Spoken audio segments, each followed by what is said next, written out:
and blue.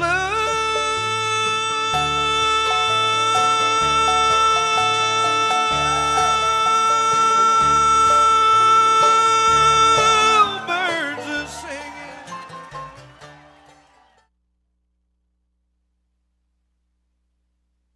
You are listening to WOOP-LP, Cleveland, Tennessee. WOOP FM is a broadcasting service of the Traditional Music Resource Center, and we play America's original music. Where'd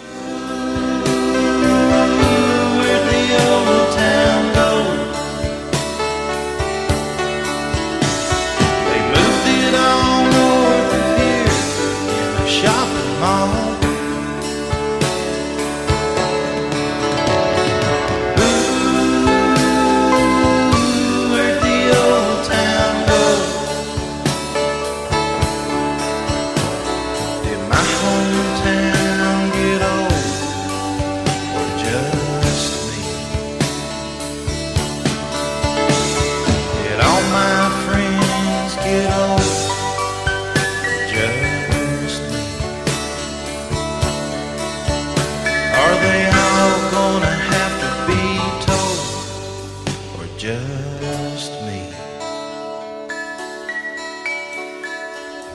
Good morning and welcome to Old Town Cleveland here on WOOP FM 99.9, or you can go to the internet at www.woopfm.com.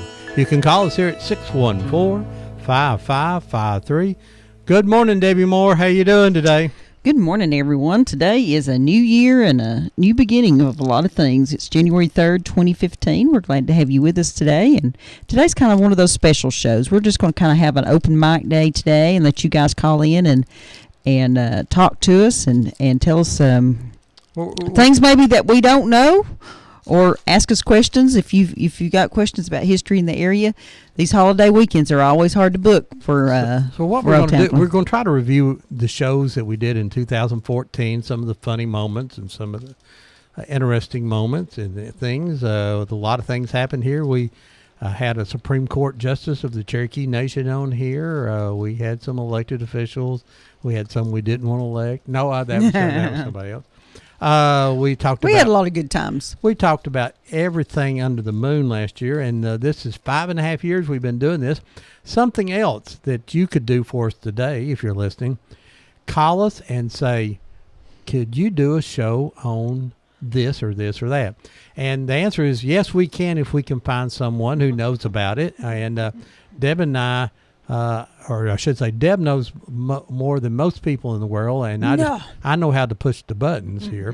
Sometimes I know how to push the buttons, to say. But call us today and tell us what your favorite show was. We do have some good shows coming up, though. And if you think you have an aunt or uncle or grandparent, or you have an interesting story, get with us. And we have probably 8 or 9 people that we're talking to right now about coming and doing shows. Some things that we've talked about before and changed. One of our favorite shows we do every week. Every week? Every year for the last 4 or 5 years. We always do a show every year about Wild River. Of course, filmed here in Bradley County around 1959, released in 1960. Started a lot of our local people here. And that's all we have. Every time we do a Wild River show, not only do we have a lot of calls, we usually bring in the resident expert of Wild River, is David Swafford here in town, who's working on a book. He has unbelievable... I think the funny thing about Wild River is that every time we mention it, people call in with new information. Okay. Hey, go ahead, caller. You're live on Old Town Cleveland. What do I win being the first caller in 2015? All right. You get to be our best friend today. Well, I'm your best friend anyway. I appreciate you and Ron. Anyway, I took your advice, Deb. I took my pictures of Bert to the paper, banner. I think it's supposed to be out the 11th. Pictures of my father when he was 20 years old, and I don't recognize the man really, but he's my dad. And but if you're just talking about favorite shows, I think my favorite show was the wrestling show you had. That's been about 2 years ago, I think.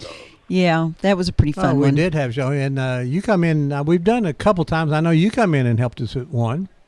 Yeah, I was actually there. I think it's been about 2 years ago, and but I think all your shows are my favorite. I enjoy listening to you, and I told Ron this a while ago. I enjoy the wrestling program too. He's got on there, but I'm just anyway, I just thought I'd be your first caller, and I appreciate you very much. Well, thank you. You know, what we try to do here, as you know, is that we just try to share history. And, you know, as we get older, history becomes more and more important, and more people we can get involved in trying to save history. And, you know, even if, you know, we talk about your family and what they used to cook, whether they like possum or groundhog.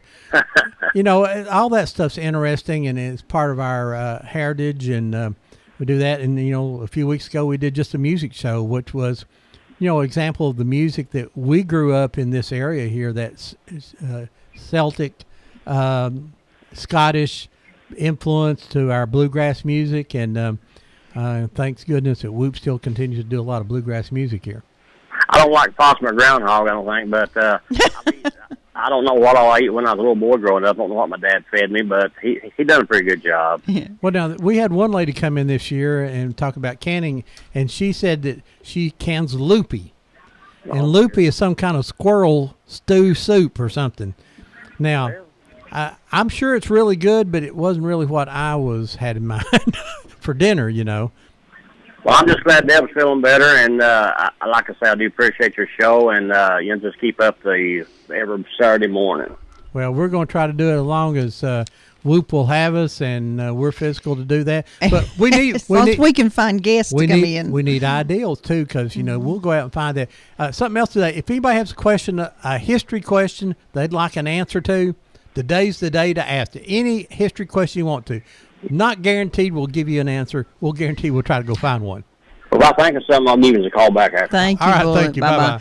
We do have a mystery that I need our guests to help us Oh, no, solve. not a mystery. A mystery.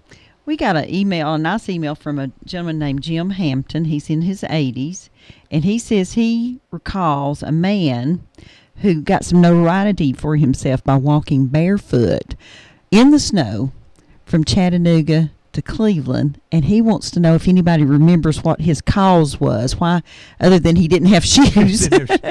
If anyone remembers that, it was either in the 30s or the 40s, and it was he thinks the man's last name might have been Million. So I know that there's lots of Millions here, and so we could get maybe a family member to call and tell us that story. That would be wonderful. That would solve a mystery. You know, we were talking about favorite shows, Ron. I think mine might have been when Matt Bentley came in and talked about the polo matches, and he brought the lady from the 6th Cavalry from Fort Oglethorpe with him. I really enjoyed that. She was very informative, and let us know about another good place to visit if you're interested in history in this area.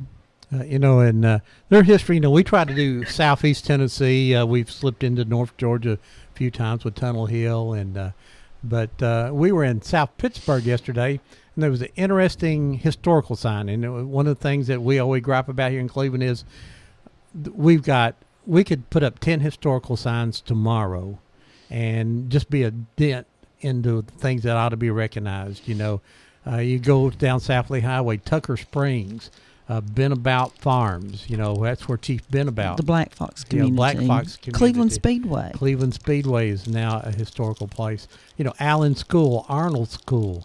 No place in downtown Cleveland do we mark this as Taylor's Place. This was the original name of Cleveland, Taylor's Place. They ought to be a sign in downtown Cleveland say where the new Taylor's whirlpool is out on yeah, it's deer Benton Pike. Yeah. Was Deer in the Waters place. We know that, but we got to mark it. Well, and then the DeSoto's Route and Candies Creek Mission, Georgetown area. That's where Chief George was. So you know, we could do Indian stuff all day long, but then there are all kind of other things. Where Cleveland Chair was. Cleveland Chair is an historical place that now, of course, is gone, and unless we mark it, and people may not remember this 100 years from now. Big Springs School. You know, Big Springs, Templeton Hill. Mm-hmm. Templeton Hill School. You know, thanks to people like I know Eddie Cartwright's his graduating class put up a sign at Bradley, the old Bradley High School, saying this is Bradley High School 1916. So there's plenty to do here in town. Charleston, oh my gosh! And we're going to get the folks from Charleston to come on to tell you guys what all's going on up there in great detail. It has been a fascinating process watching them. Get that all under control and get the National Park Service in here, and it took a lot of patience and a lot of work, and we appreciate those people. But we're going to get them to come in here for a show real soon. Tomorrow afternoon at the courthouse in Athens. I'm sorry, I don't know the time. It may be 3 p.m. Joe Guy's going to be there, and he's going to be talking about the legalities as it regards to cemeteries. Do you have the right to walk across somebody's property to go visit graves of your relatives? If you have relatives buried in a cemetery, a private cemetery, and you've sold the property, do you have the right to bury someone else there? He's going to cover all those laws and regulations. And I know there's people out there listening that ask me those questions all the time. And most of the time I say, well, the best thing to do is to call a funeral director and ask them. But usually if you have family buried there, you can get access to it. But don't get shot. I mean, no, don't get shot. You always ask permission. Yes, I would. Yeah. Go ahead, caller. You're live on Old Town Cleveland. Okay, Ron, I want to know, you got 5 minutes to brag and then shut up. What was that baby? Oh, it was the most beautiful baby 7 boy pound, you've ever seen. 13-ounce, 21-inch boy named Grayson Maddox Moore. Grayson Maddox Moore. That's a pretty name. It is. He's a fine example of a young baby. And I think the key thing that I like about it, it's going to look like his grandfather's Mike and Ron. Think so? Well, yes, I think so. Mike and I agree on that, I'm sure. But we did. He came last Sunday, and we're really tickled, and hopefully going to get to see him tomorrow. Well, I have an idea for a show. Okay. That worries me, Red. It worries me. I want you to do one on Bob Cash. You know what? I knew that was coming for some reason. Well, the problem is you'd talk for 3 minutes and laugh for 30. Well, that'd be okay, too. Bob and brought a couple of his friends in, and they talked about all the old honky-tonks in town. Why Bob would know about them, I don't know. I must have missed that one. That's quite a while It's ago. been some time ago, but yeah, we had Miss Woody on, and one of the... I don't remember now. That's been 3 or 4 years ago, Ron. I don't remember this morning. He's from Conesaga. Crisp, one of the Crisp guys. Yeah. The roof guys. We'll have to get those back up. They were pretty good, too. I think Sylvia Woody's worked at every bar that ever was in Cleveland. Uh-huh. She knows them. Well, is Bob Cash kin to Jackie Evans? Yes. No, I don't know about Jackie. Jackie Evans. No, he's kin to me. He's kin to you? Yes, his mama and my mama are first cousins. Oh, okay. So, but now that's the last time I'll ever claim that. You got me at a weak moment. Everybody in town heard it. Oh my gosh, what did I do? Yeah, our great grandmothers are sisters. Oh, okay. So from down in Tingy, Georgia. Speaking of Tinga, they're going to get an antique shop down there, and they're getting it all wound up and getting ready to open. The old Wilson store. And the old Wilson store, the old post office is still there, so I'll let everybody know so we can all go down and visit them when they get open. How long will it be till that opens, Debbie? It's going to open real soon. They've been working really, really hard on it. I would think it would be before February 1st.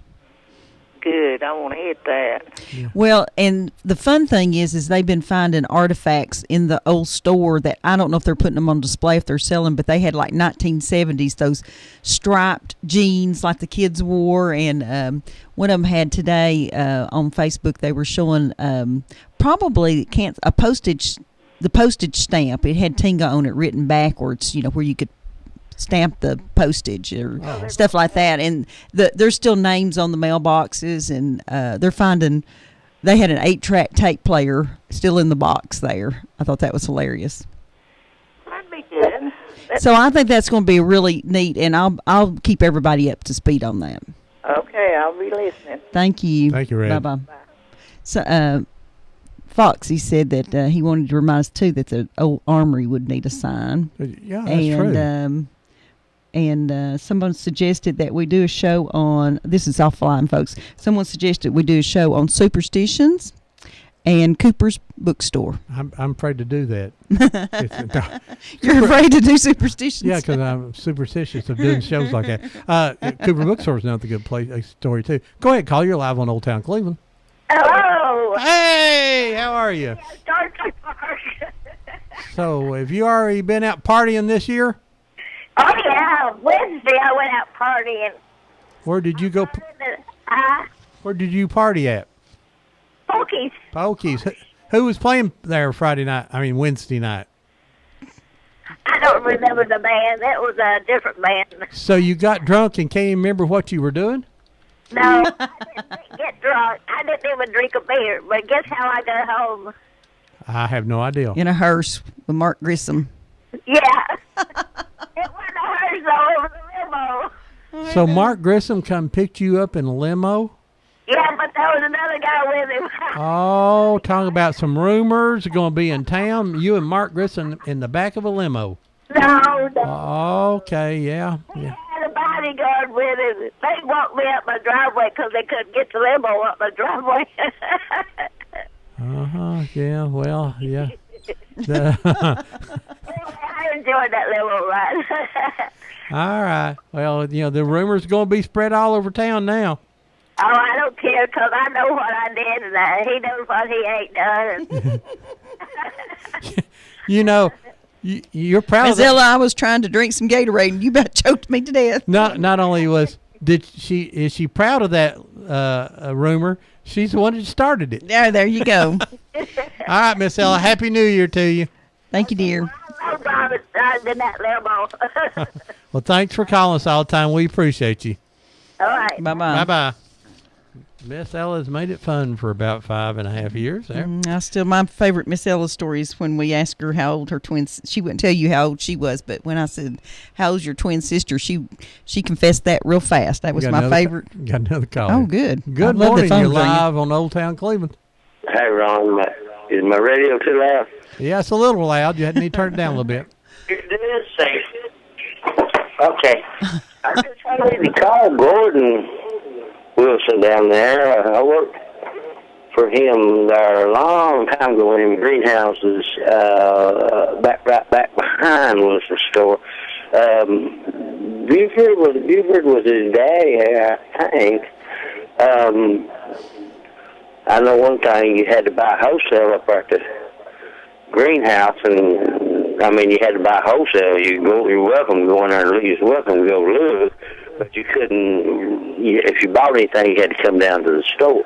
Yeah. I mean, individuals, except for the big wholesale trucks that I used to have load and everything down in Tanga. And another thing, I like that second name on that new baby. That Maddox. Yeah, it's named after you, Sydney. I don't know how they did that. I don't know how they came up with that, but we liked it. I didn't know that. I bet Gordon is probably opening that Debbie down there. I don't think it's Gordon. I can't remember who it was. No, it's some of the Dunn and Tally girls. They've rented it and they're opening it up. Oh, okay. Some girls that have been selling lots of repainted furniture and have been dealing in that kind of stuff kind of out of their house for years. They just decided to open them up a store. Okay. I think it's called Tinga Memories or something. Tinga Yesteryear or something like that. Yeah, All right. But hey, one more thing now. If you want to know any history about Jackson Catnapper, I'm sure that Ronnie Jackson wouldn't hear from me telling about Ray Jackson. His dad, when he first got started in Florida in 1933, I've been there probably 20 years. And what was Jackson's? What furniture company was Jackson's before it was Jackson's? Cleveland Chair. Was it Cleveland Chair or Milan? Well, now No. He actually gave it the old building, the old brick building over there. He actually gave it the name Cleveland Chair. Okay. Ray Jackson was the one that actually started that place over there. Okay, I just knew it was something before it was Jackson's. Well, Cleveland Chair, when that's the name that they give it, as far as I know. I don't know. It's Cleveland Chair. Arla Stonecipher and Oscar Stonecipher worked there when it was Cleveland Chair in the original buildings. I took a little history thing down there on that. It's filed somewhere. I asked Keith, though, Ronnie's son, Keith, the one I work. Well, I work under a boss under him, but Keith Jackson is, gosh, I hope I don't get fired for that. No, I don't Let's think don't so. get you fired. We'll get back with you on that. Thank you, Sid. All right. I see it. Somebody on Facebook here, I'm not Facebook, somebody here online says that we need to get Miss Ella a historical marker. But where would it be? Oh, Says Pokies. At Pokies. At Pokies. Yeah, that's where it would be. Yeah, for sure. Hey, you're listening to Old Town Cleveland here on Whoop FM 99.9, or you can go to the internet at www.whoopfm.com. Today, you can call us here at 614-5553. Today, we're doing a review of 2014, and we're talking about so today, we're going to talk about some of the shows we had last year and some of the funny moments and some things that we did. One of the serious moments, as always, is Bill Norwood came in. He was a prisoner of war during Korea, excuse me.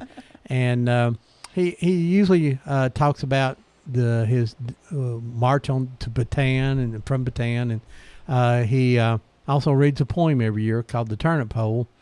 And it's the one moment every year when he reads that, I have to stop and wipe the tears out of my eyes. It's one of the most things that just tears us up every year that we have him on here. And we always like to have Bill back, and a great representative of the veterans of foreign wars. And he had George Allen, Pearl Harbor survivor with him. I still think that he doesn't speak highly of the Japs, did he? No, nope. He just said like it was. No kind of.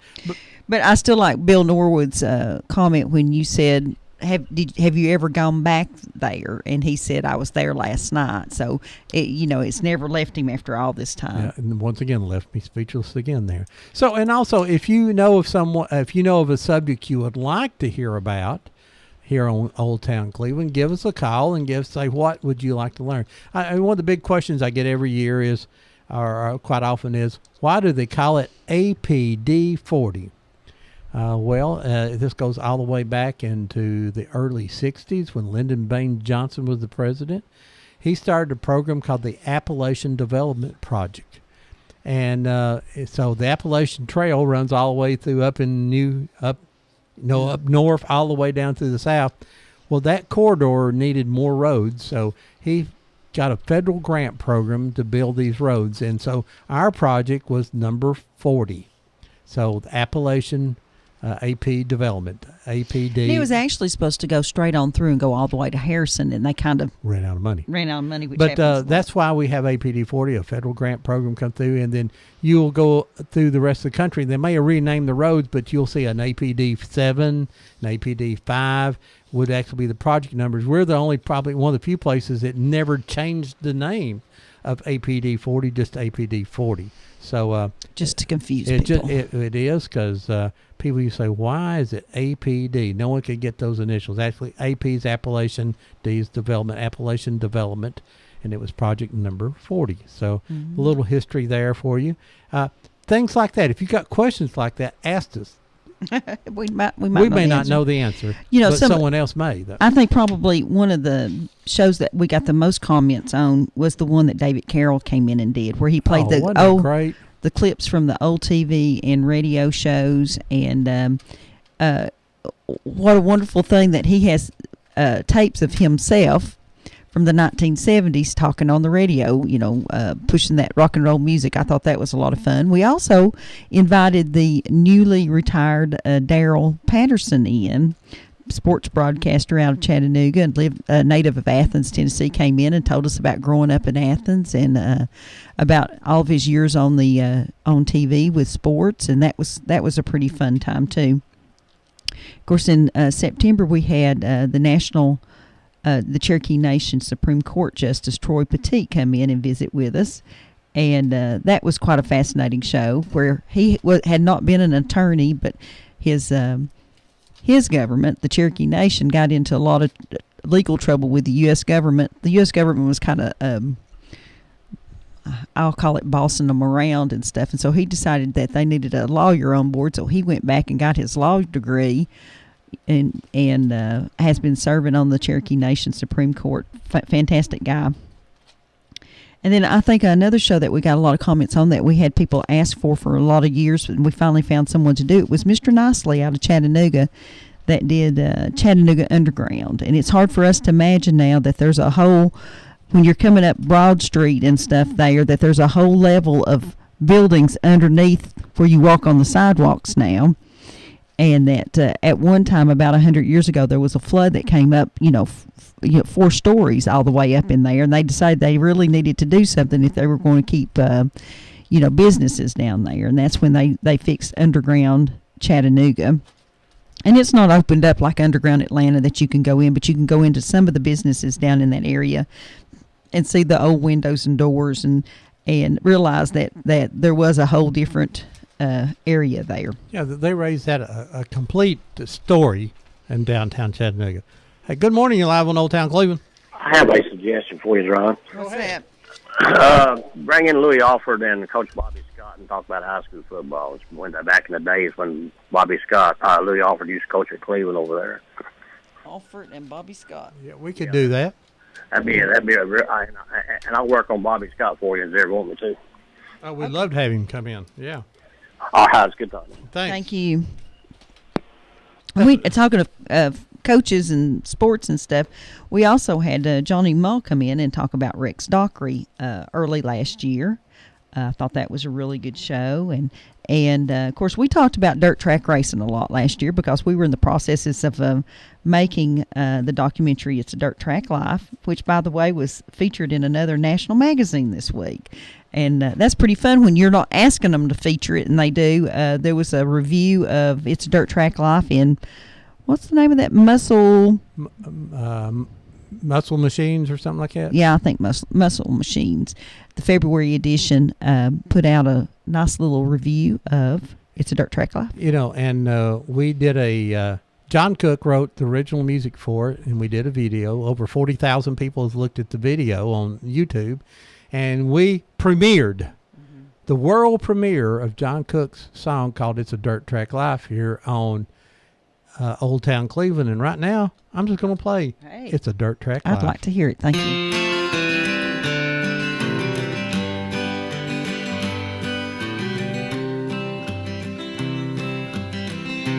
Time to pack it up and haul it home. Didn't do that well tonight. A few more scratches and some aching in these bones. That's all right.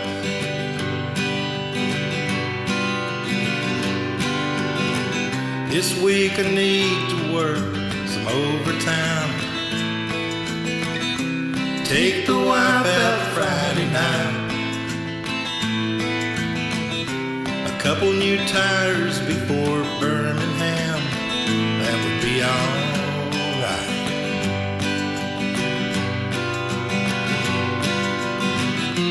You can say I've been going in circles, not many right turns in my life. Never catching up to the dust I left behind. That's alright, that's alright. It's a dirt track life. I smelled like gas since I was 17. Under the hood most every night. I spend more money than I could ever win, but that's alright.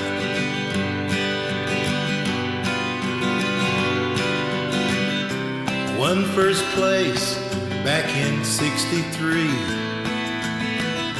It was the best day of my life. But one more best day before I kiss the ground would be alright. Yeah, it'd be alright. You can say I've been going in circles, not many right turns in my life.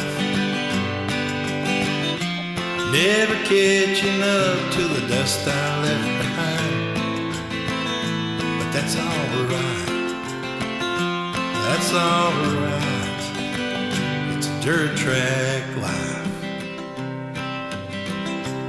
Da da da da da da da.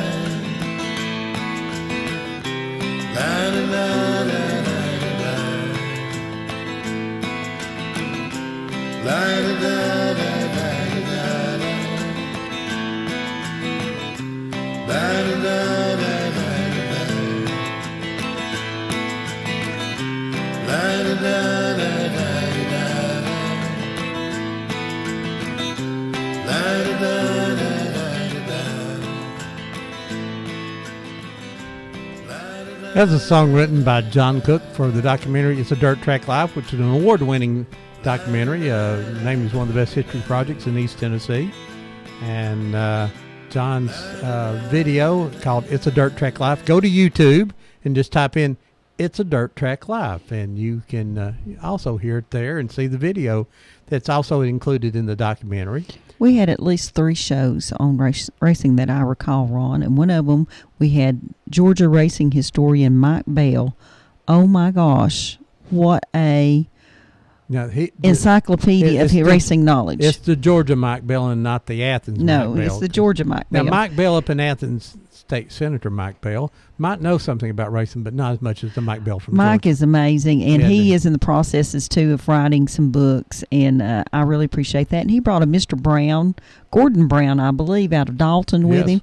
And Gordon is a local businessman down there, and he's got original cars from the early 1960s that he's had refurbished. And Ron and I went to his big farm down in Dalton for a racers reunion, and he gets his fancy cars out and parks them all around on the grass, and it's like a car show, but it's his car show.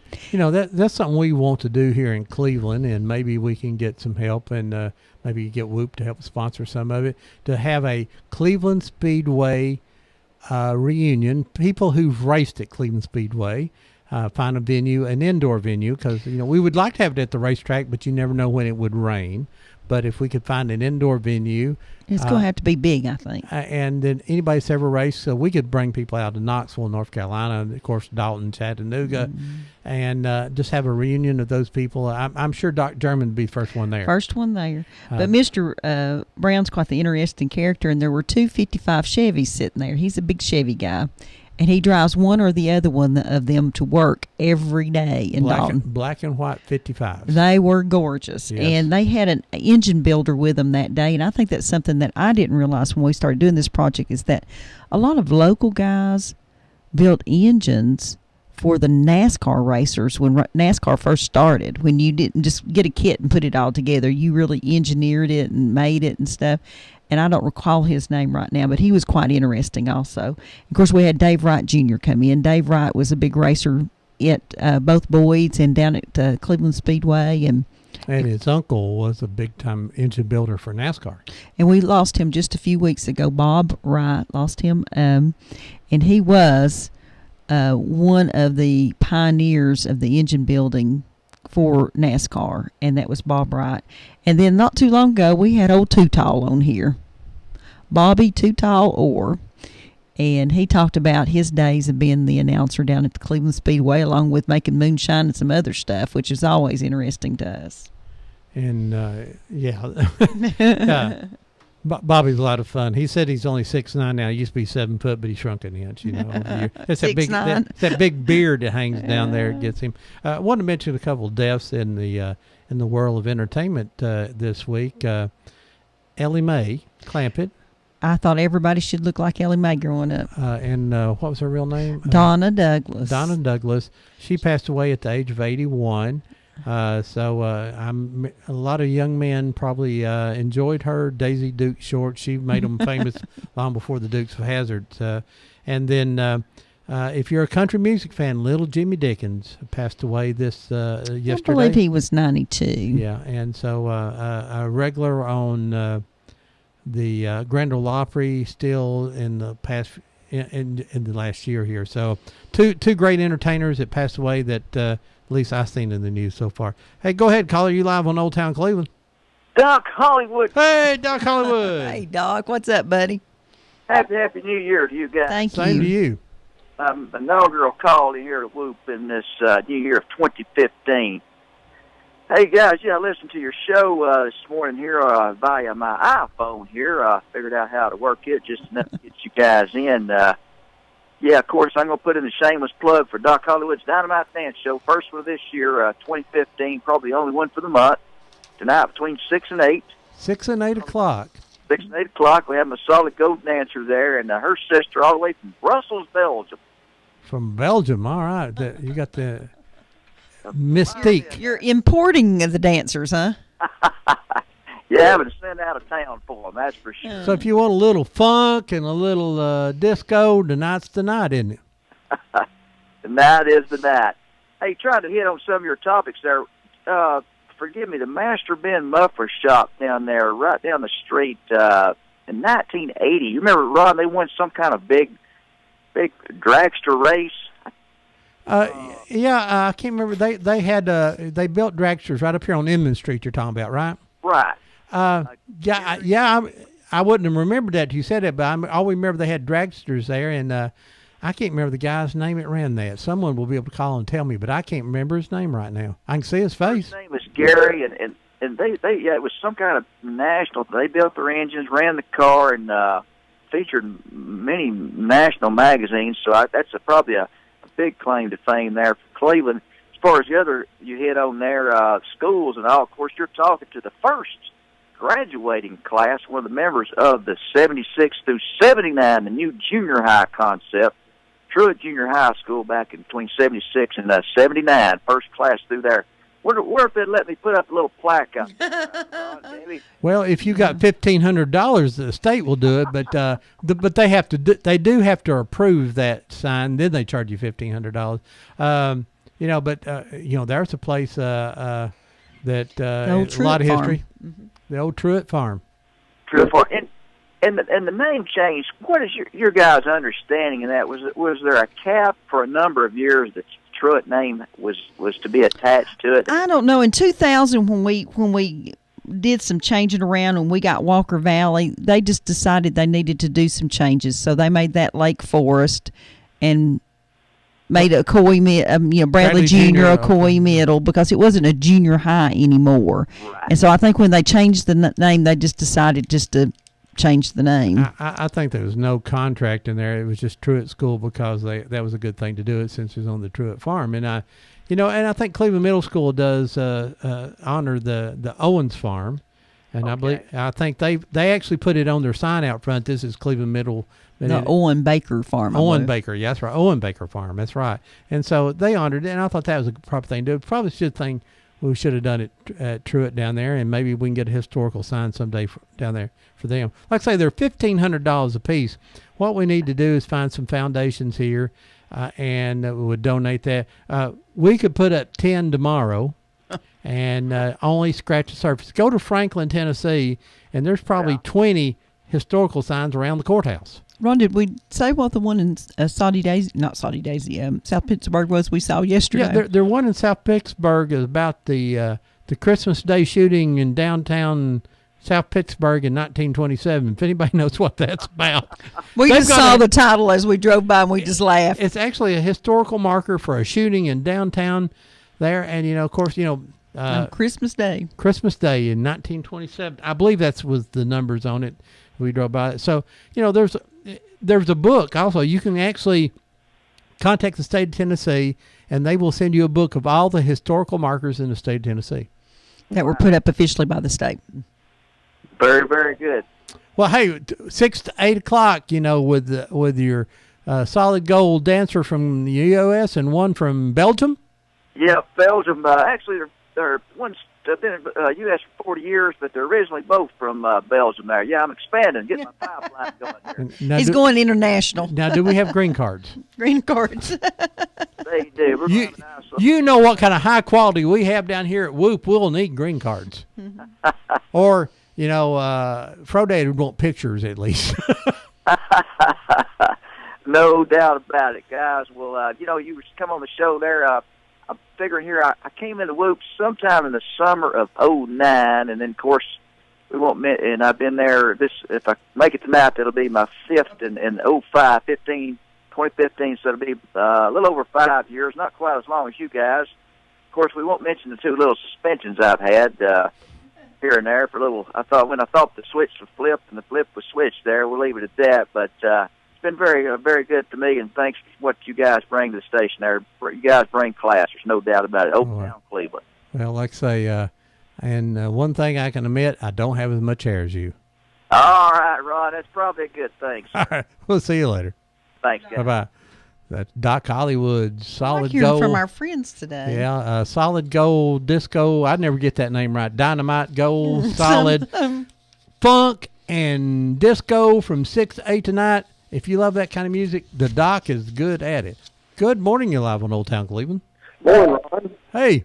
First of all, congratulations to you and Debbie on the new grandson edition. Well, thank you. We're excited. I'm the smart aleck that posted on Facebook just thinking 12 to 13 years he'll be old enough to use a lawnmower. Yeah. Well, I've thought about that. On that. We're going to buy him a toy one so he can start practicing, you know.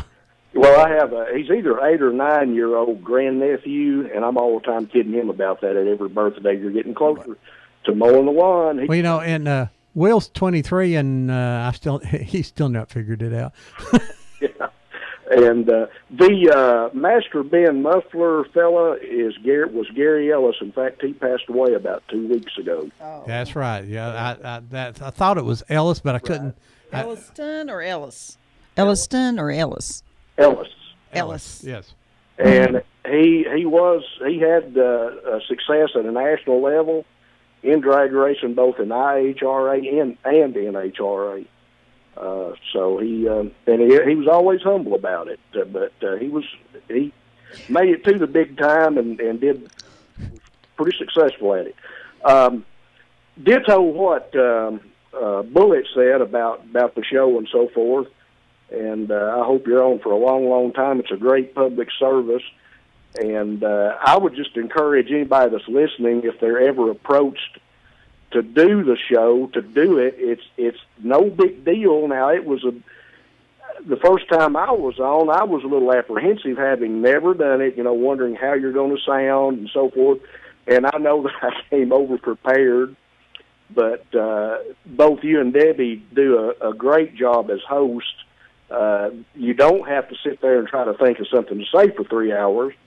You keep it moving with good questions, and of course, the more callers, the better.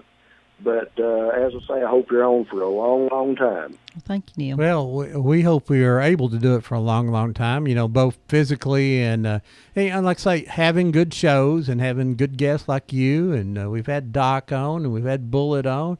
We've had a lot of people, Claude Ogle, he'll be 100 next He'll be 100 next month. Right. You see him up at Hardee's quite often, I'm sure. Yeah, he said that's how he stays healthy. He eats his Hardee's biscuits. Those are his vitamins. And, of course, I enjoy the music shows that you have, and I enjoy all of them.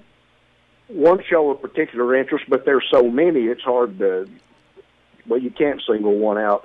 But you had one, you had several on the Civil War in the surrounding area. And I don't remember who your guest John was. Cook and David Cook. May have been. Probably so. Yeah.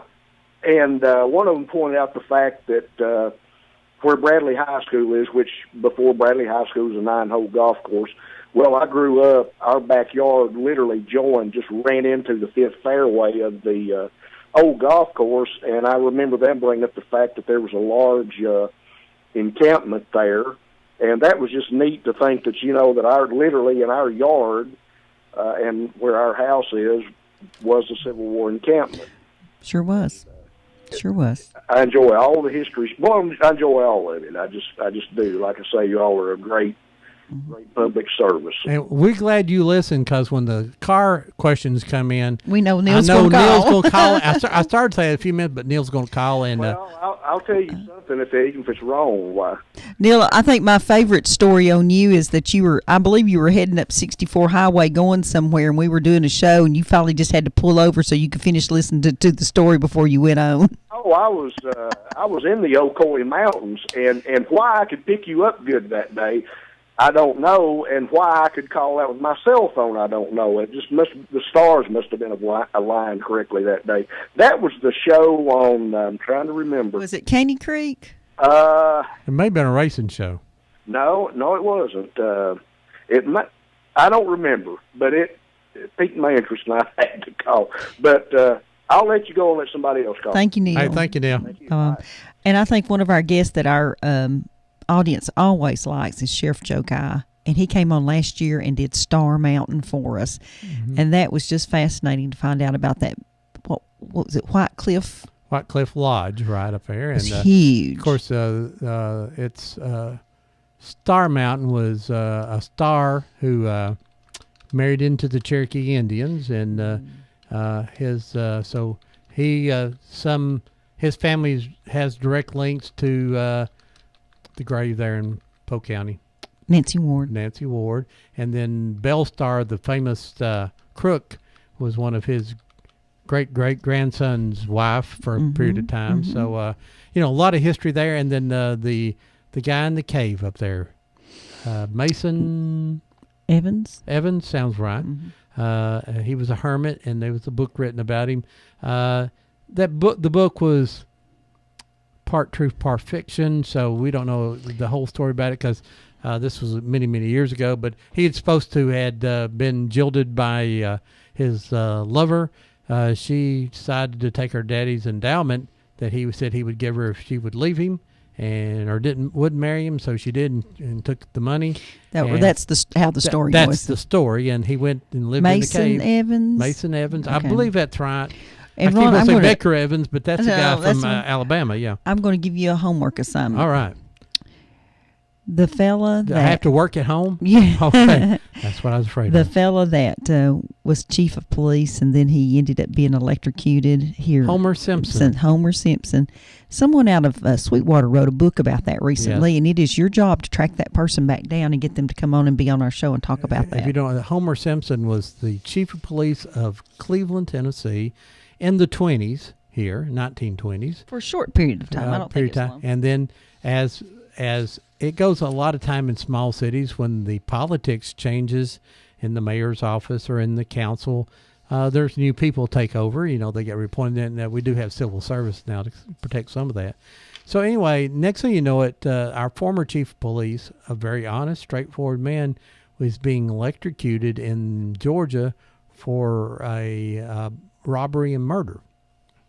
And he was electrocuted. And that is a really wild story. His name is Homer Simpson. He's related to a lot. I won't mention all the people he's related to here in town. And a lot of the Robertson family. And he came back, and he actually, they buried him here with a huge funeral procession. He lived right down near Lee University, where he was. So the house is still there, I understand, where he was raised up. So that's an interesting story, and we've never found anyone we can get in to come talk about it. I can tell you a lot of stuff I read about it. I have a picture of Homer Simpson, matter of fact. This is not the Homer Simpson on Channel 61, Fox. In McMinn County at the Historical Society up there, they have a picture of him that was taken, I think, right before the execution, that his head had been shaved, and he is buried at Fort Hill Cemetery. So that's interesting. Like I said, there's so many great stories out there, and what we need is people like you listening, or if you know someone down the street that has a story, and if they're 90 years old and want to come talk, there's great stories. They can tell you about, not having electricity. They can tell you about not having running water. They can talk about the outhouses. Mm-hmm. And speaking of outhouses, the funniest show that we did this year had to do with, we had PDAB on here. And I turned and looked at PDAB as we went in the show. It was called Growing Up Country. And I turned and looked at him as, we did our little introduction. I turned him the first question, and I says, PDAB, when you lived in the country, how did you go to the bathroom? He looked at me and said, well, there's three ways, if he was a boy particularly. He said, one, you could go out to the outhouse. Or two, if you was a young boy, just go off the back porch. Or you could go in a bedpan. Well, and I said, and that made me think of my grandparents' house down in Tinga, Georgia, had a bedpan. I all thought that was the coolest thing to use a bedpan. There's put it underneath nothing the bed. cool about that. Not now. No, that doesn't seem cool to me now. But then Lisa Poe Jones called us and said that she was on a blog and said the blog was, what was the best thing to use if you were in the woods and you had to go to the restroom, and what was the best thing to clean yourself with? Substitute if you didn't have toilet paper. Well, I tell you, I think we laughed for an hour, and and the answer was smooth rocks, and I thought that might be the most comfortable, but I don't know the most effective. Anyway, we had people calling at the end of the show, and they were laughing. I mean, they waited till the end of the show, and they said, that's the funniest show we ever had live. And we laughed about that. So, Lisa, thank you for... We talked about outhouses and going to the potty for 2 hours and never got boring. Well, we loved potty jokes are always good. Yes, no especially matter what for age you are. Men and young boys. Speaking of 90-year-olds, we happened to be in CVS Pharmacy the other day, and there was a 90-year-old there that had driven himself there. His name was Mr. Burgess.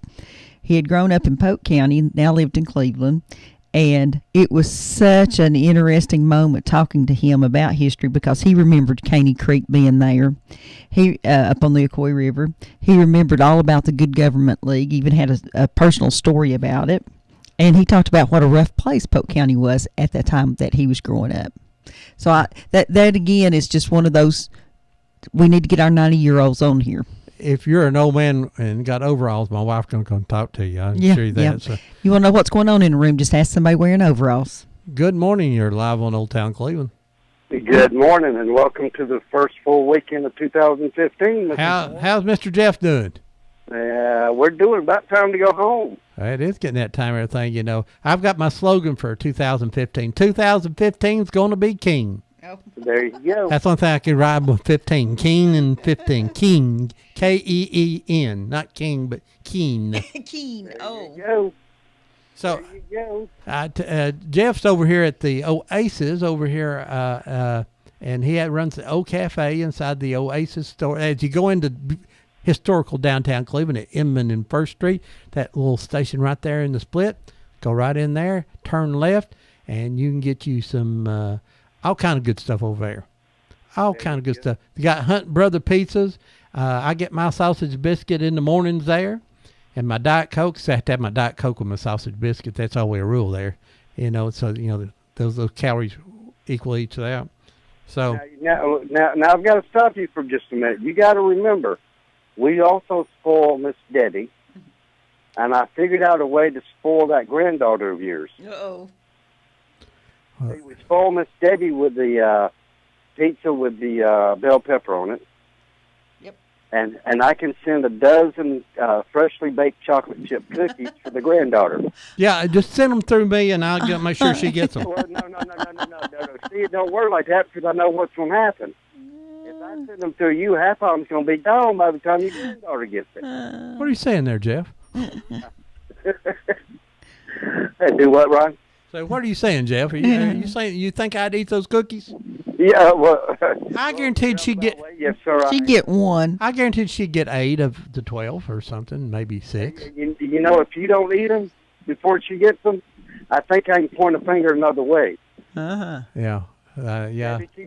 Debbie, you and Ron keep your hands out of them chocolate chips. That's okay. We will. Thanks, Jeff. Hey, Jeff, hope you have a great year there. Stop by and see my buddy over there, Jeff and Deb, over at the old cafe in at Oasis. There you go.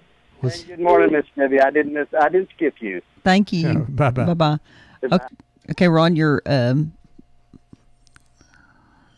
story a while ago got people talking about slop jars. Slop jars for the pigs? Yeah. Oh, yeah. I remember the slop jars. Slop jars and the bacon grease catcher thingy.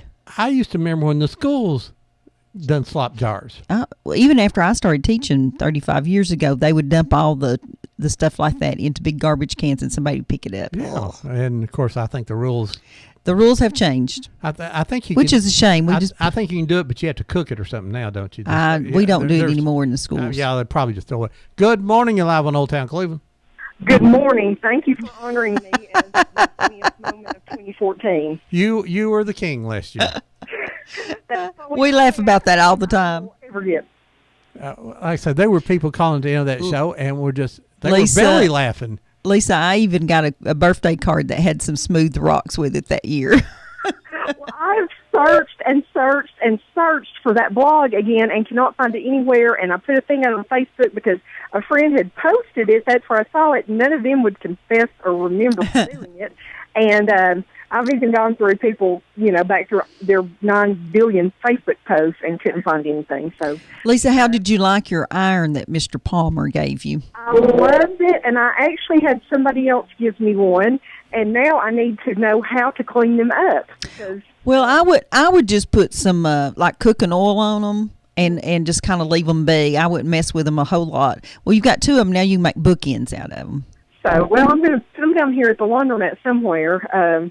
I guess mix them in with our technological irons, the things that do everything except press the clothes for you. Yeah. But that was very nice of him, I thought, to be so thoughtful. Yes, it was. So one of my customers had heard me talking about it, and she's like, well, I said she'd bought something in the auction, and they just gave her some. So, and while I'm mentioning, I have to mention, if you want a good hot dog with hot slaw, stop by Central Park over here on Inman Street. Yes, all day today. Yeah, hot dog with hot slaw. Oh, yeah, I like that. We go through there quite often. And fresh hamburgers. Now, let me tell you, I eat your grilled chicken sandwich there a lot, trying to keep my beef consumption down and try to keep my calorie intake down. So I'll go through there and get a grilled chicken sandwich and a Diet Coke for lunch. Yes, and I've heard that they start cooking it when they see you turn on the light. They do. I pull up and they'll say that's $4.80, whatever it is. And bam, I have a $5 just hanging out the window, and they do a great job. There's not that many places you can get that kind of service in Cleveland. No, there's no other place I can get that kind of service. Well, from Jeff down at Jeff knows what Jeff knows what he wants for breakfast. So he knows what I want. And then when he gets home in the evening, he just has to take whatever I give him. That's right. That's why I eat out. But like I said, their hamburgers are fresh, and my husband patties them himself every day. Oh my! All right, they are very, very good. I'll tell you what, Lisa, I used to come through and just get a plain one with just the bread and the meat. It was so good. Mm-hmm. So they are, and I don't eat many of them, but we take them to my mom. My mom likes hamburgers and hot dogs. She's 85, and that's one thing. Feed her whatever she wants. She'll eat it. Yes, and we used to go to church with both of your moms for a while. Oh, did you down at Pleasant Grove? Yeah. Thank you. Down at Pleasant Grove Methodist. Yep. So. Okay. Well, I will get off here and let you get back to reminiscing about 2014. Thank you. Thanks for the Smooth Rocks. Bye. Bye-bye. As Ron mentioned earlier, as we're going to break here, we want to remember in our prayers Bubba Cry. I understand Bubba had a little stroke and he's having some problems, but he's working hard at it. But we need to, if you got his phone number and you know Bubba, you need to give him a little call. Of course, we lost Donna Douglas, Ellie Mae, and little Jimmy Dickens. But out of my family this week, William Stevenson passed. He was 88, a veteran, and I'd like to remember him and his family. And Miss Willadine Clayton Smith, widow of Roy Smith, that was the 6th district commissioner for a long time. We understand that Willadine has passed, and we'd like to remember that family also. And of course, we know there's lots of others out there, but while we're on break, we're going to play Gone Home for all those folks that we lost this week. And then our 2014 losses, there are a lot of them. And like I say, this is for all you, and we'll get you, if you're calling, we'll call it back in just a few minutes, please.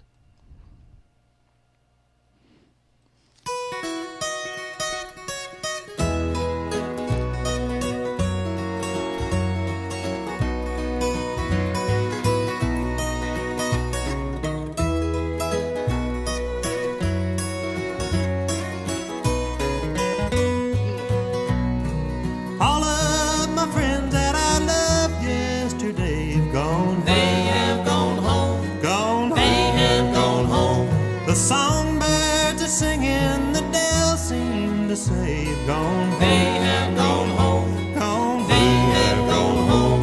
They've joined the heavenly fold. They're walking the streets of pure gold. They left one by one as the work here was done. Gone home. They have gone home. Gone home. They have gone home.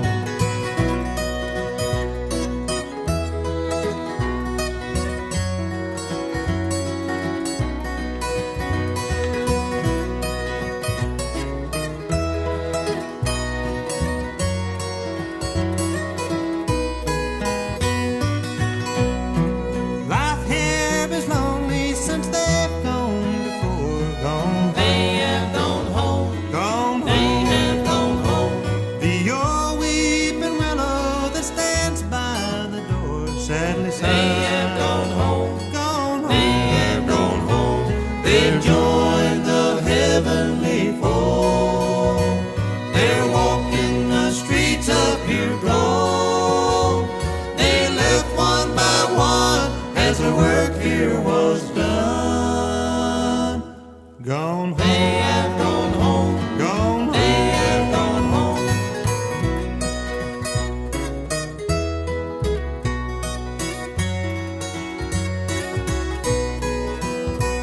They've joined the heavenly fold.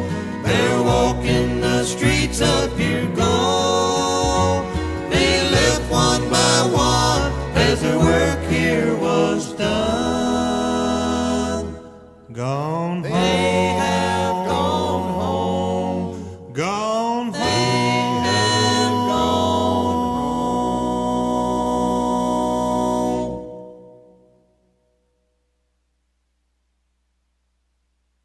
You are listening to WOOP-LP, Cleveland, Tennessee. WOOP FM is a broadcasting service of the Traditional Music Resource Center, and we play America's original music.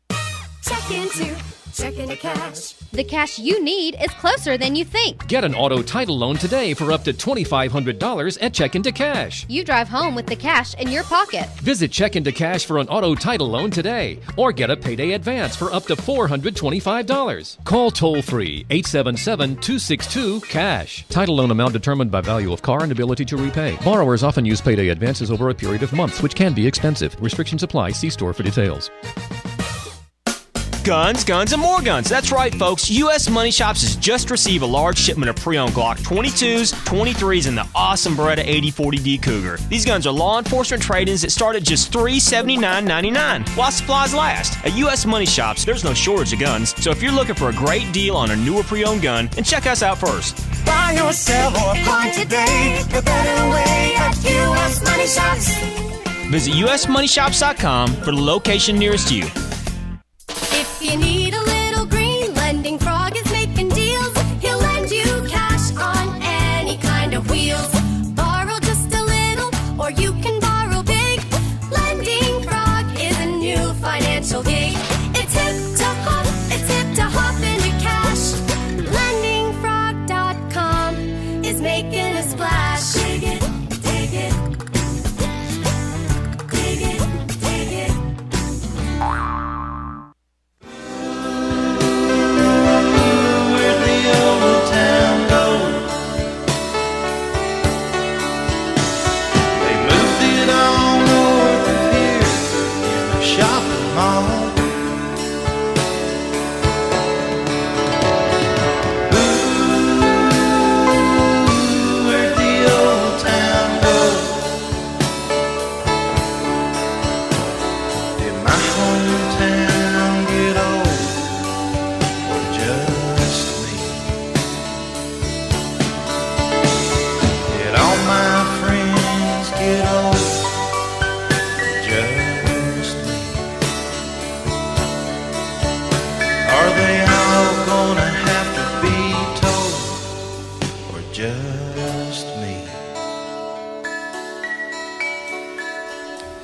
Welcome back to Old Town Cleveland, here live in the beautiful downtown studios of Whoop Radio here at the Village Green. You can go to www.whoopfm.com. You can see us and talk to us online, see what's going on. And you can call us here at 614-5553. Today we're talking about whatever you want to talk 2014, the history of 2014 in Old Town Cleveland. And we're just talking about anything today. This is your day, so we got a call right here. Good morning, you're live on Old Town Cleveland. Ron, I have to add, no, I hadn't been to Poe's. I ain't been drinking. But I have to add that JFI has actually made the job rate lowest. I think it's lowest in Tennessee now than it's ever been. And Jackson Furniture Industry has had a part of that by offering, or having jobs for everybody. We're expanding. Yeah, you have a good job base here, and I know that the pay is a little bit above. Ooh, bless you. Excuse me, I sneezed. Above the average for the Cleveland area, starting pay, and and good jobs, 40-hour jobs. So, good daytime 40-hour jobs. Been here a long time offering jobs. Yeah, it's factory work, but it's good pay and solid work, 40 hours a week. You're right. You're right. I'm so proud of it. Well, we are too there. All right, thank you there, Ted. All right. Ron, I think some of the shows that I enjoy is not necessarily when we have, somebody of notoriety here or someone that's written a book or anything like that.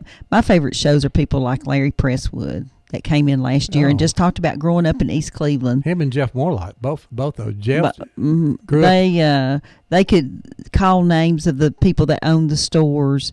They knew their neighbors' names. They knew they talked about who their daddies knew, which was lots of people.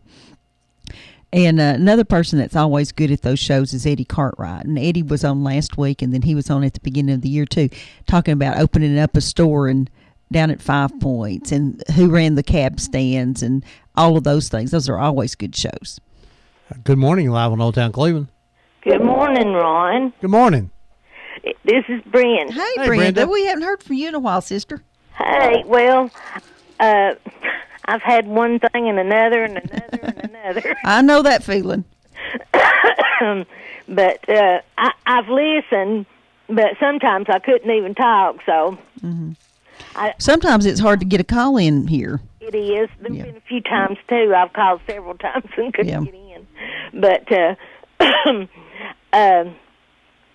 I wanted to say that I thought... I've been trying to think for years of the name of the... it used to be a little tavern down in Tiftonia where they filmed the movie that I was in. And The Night the Lights Went Out in Georgia. And it used to be Brown's Tavern, and for the movie they changed it to Homer's Highway Hotel Saloon. That's where you played the floozy, all right? That's where I played a dancer. Floozy, yeah, I know. But anyway, I've thought and thought and thought and thought, and I've got problems with my memory, and I finally thought of the name of that. Do like I do, Brenda. Write it down somewhere real fast. Yeah, I have to anymore because I can't think of anything. So tell me again, Homer's Highway Hotel Saloon. Hotel Saloon. Ooh, boy, I tell you, that really was a floozy if you danced there. I don't know how they came up with that name, but that's what they named it and put a big sign out front. And I had somebody take my picture by that sign, and I can't find those pictures either. That would be good to see a picture of that. I'm gonna have to do a search for that. Maybe I'll find it.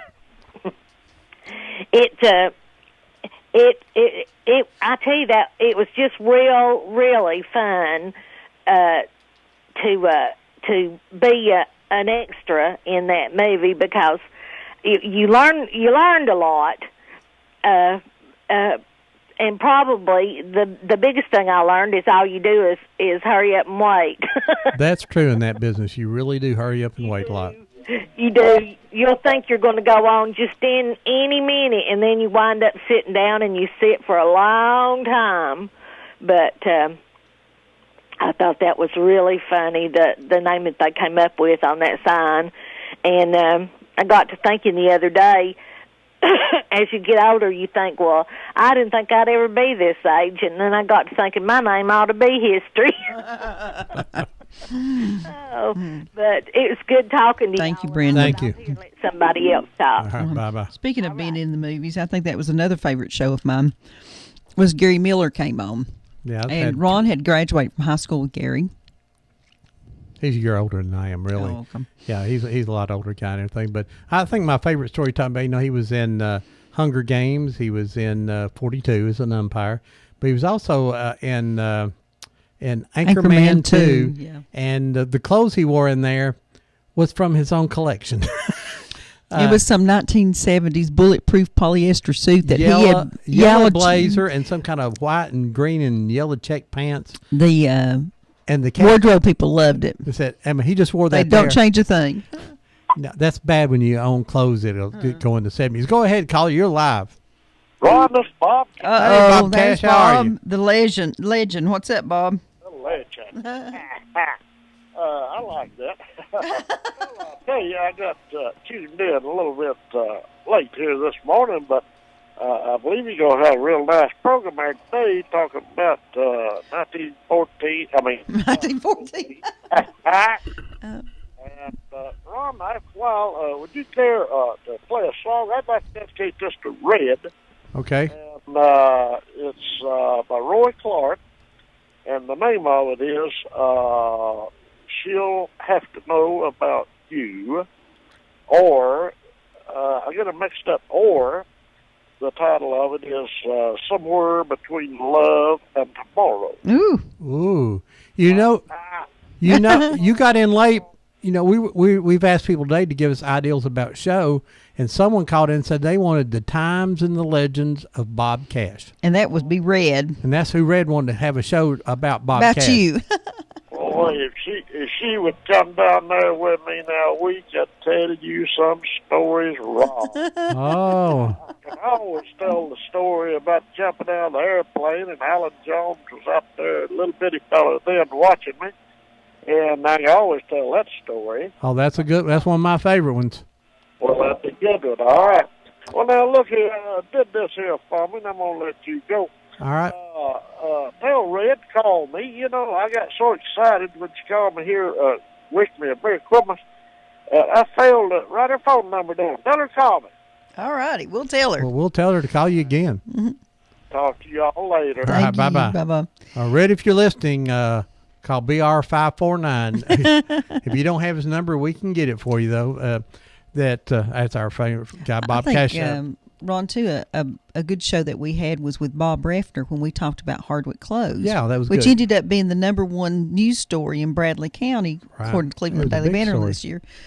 And see them be, brought back to life. We really enjoyed that story. It was interesting. You know, we had taken Hardwick for granted. Unless you worked there, it would just become part of our landscape, part of the fabric of our community. Oh. Like, wasn't that a good fabric of our? Oh. Oh my! Let me write that down. That was a good one. Good morning, you're live on Old Town Cleveland. Hey, this is Debbie. One of my favorite ones you guys ever did was the one about the bee lady. Oh, we need to get the bee lady to come back. She is really good. Yes, and I loved it. And I went up there. We went up there to visit her at her place, and I believe we bought some honey that day. But she was actually, I guess, processing the honey that day, and that was really interesting to watch. Oh, well, that was one of all of your shows I love, but that was one of my favorites. But one thing you mentioned one time about going to this particular concert or that particular concert, it was just an off-the-wall comment, and I think it was Jimi Hendrix of all things. Mm-hmm. And I thought, I wish y'all would talk about that because,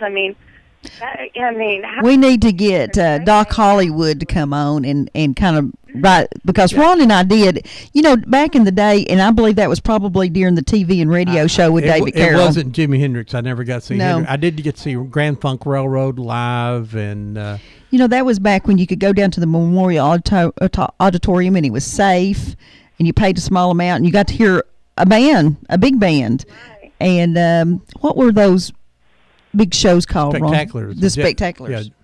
Yeah, I got to see Paul Revere and the Raiders and the Cowsills and gosh, I can't think of all the bands I saw back. They were big back in those days. But Paul Revere and the Raider I was a young boy then. That was huge for me. We saw Ike and Tina Turner. Yeah, Ike and Tina Turner. But yes, I think that I wrote that down because, and especially Doc Hollywood, who has been to more concerts than I ever thought existed.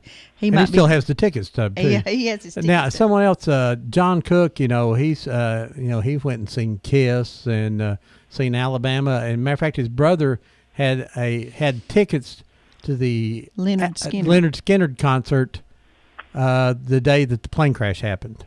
He actually had that ticket.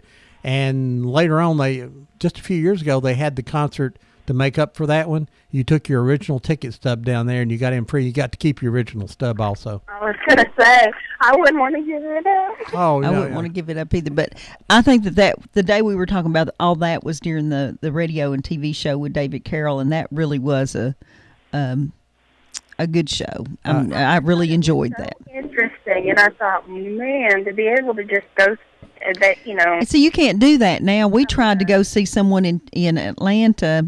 I don't even remember who it was now, but you had to take your own chair, and it was $84 a ticket, and you were sitting outside at the back of at the concert hall, and I'm thinking, no, I don't think so. We did that to see Kiss. Well, sometimes you just have to, and we're fortunate here that we have Riverbend, and I think that gives a lot of people opportunities to see people that you wouldn't necessarily get to see. Riverbend, if you could like outdoor venues, is a great place to see concert at an unbelievable price. It is, yes, indeed. But like I say, back in the older I get, the less outdoorsy I am. You know, it's Holland Oaks. We've seen Holland Oaks in Chattanooga, and that was a just unbelievable band. They had G. Smith playing guitar back then. That's how come I remember it more than anything. Mm-hmm. But that is a good idea, Deb. So, but you guys have a good day, and I'll talk to you soon, and maybe I can talk a little clearer. Okay. You're doing fine, thank you. Happy New Year. Talking about something we talked about this year, and it became a big subject again. Unfortunately, it became a big subject again because a car lost control on Ocoee Street and ran into one of the monuments there. A lot of people don't even realize that there were two monuments there. It had nothing to do with each other, but the smaller monument got knocked over. We got a phone call, and we'll talk about that in a minute. Go ahead, caller. You're live on Old Town Cleveland. Hey, this is R.D. Hey, R.D. R.D., you told Ron's favorite story of the whole year. What's that? The one about the beets. Please tell that again. The beets. Yeah, the beet story's a classic around here. So, in fact, we brought that up. Hello, something just hit the floor here. We brought that up, but over Christmas, the mom and dad and everybody. So, but hey, I just wanted to let y'all know, and I just knocked over something. You're having a hard time with gravity today. Knocked over the beets. It's a mean thing. It's inconsiderate. Well, I'll let you know how much I appreciate your program here. I found this by accident, and I really enjoy listening to y'all. We moved here, as I told you, in 1988 by accident. I just kind of accidentally found myself in Bradley County. And it has really been the best move that my family has ever made. I've enjoyed living here, made a good living here. My wife's made a good living here. My son, he's graduated medical school. He's good. It's been a fine place to raise a family. And I knew from about the first month when we ended up here, like I said, just by accident, I was going to move to Louisville, Kentucky. And actually rented a moving van to go to Louisville. And a friend called and said, hey, I got a job for you down here in Chattanooga area. So I went to call the moving company. I said, we're going to Chattanooga instead. And my wife said, well, what's Louisville like? And I said, that's all right. We ain't going there now. We're going to Chattanooga instead. And she said, what? So we ended up here about a month into it. I told her, I said, you know what? I said, this is it. I'm tired of moving. This is a nice little area here. And it was really the best decision by accident I've ever made. Well, besides marrying my wife. So there you go. And of course, that wasn't by mistake. I was playing. Well, Artie, we always enjoy your stories about when you were installing telephones and funny things would happen. And like I say, Ron thinks that beat story is the funniest thing ever. So, well, y'all I'm glad you had a good year, and you have an even better one, and I'll be tuning in every Saturday. Thanks, Artie. Call in anytime, Artie. Thank you so much. We do appreciate all of our people who call in, and we have run into people in town all the time, and people come over and talk to us and laugh and ask us questions. And want to know if the people that call in are real. We get a lot of questions through the year, but we're talking about the monument. The monument, there are two monuments up there. Well, we got another call first. That's fine. That's fine. Go ahead, caller. You're live on Old Town Cleveland. Well, you know what, Ron? What? There's nothing no more real than you and Deb. Real something. Y'all are about the most realistic people in the whole wide world. Well, thank you, Bob. I guess that's a compliment. It is a compliment, and you know, that man was talking there about the community and everything. I'm a Hamilton Countyan, but Bradley Countyan at heart, and you know, the things that y'all do and the programs that you have are real, and the people that you have on there are just fantastic. The one that I really liked was, of course, the racing program, but there was an older lady that came on the show there. Miss Hazel? Was it P-Dab's aunt? P-Dab's aunt. Miss Hazel? I want to say her last name's Taylor.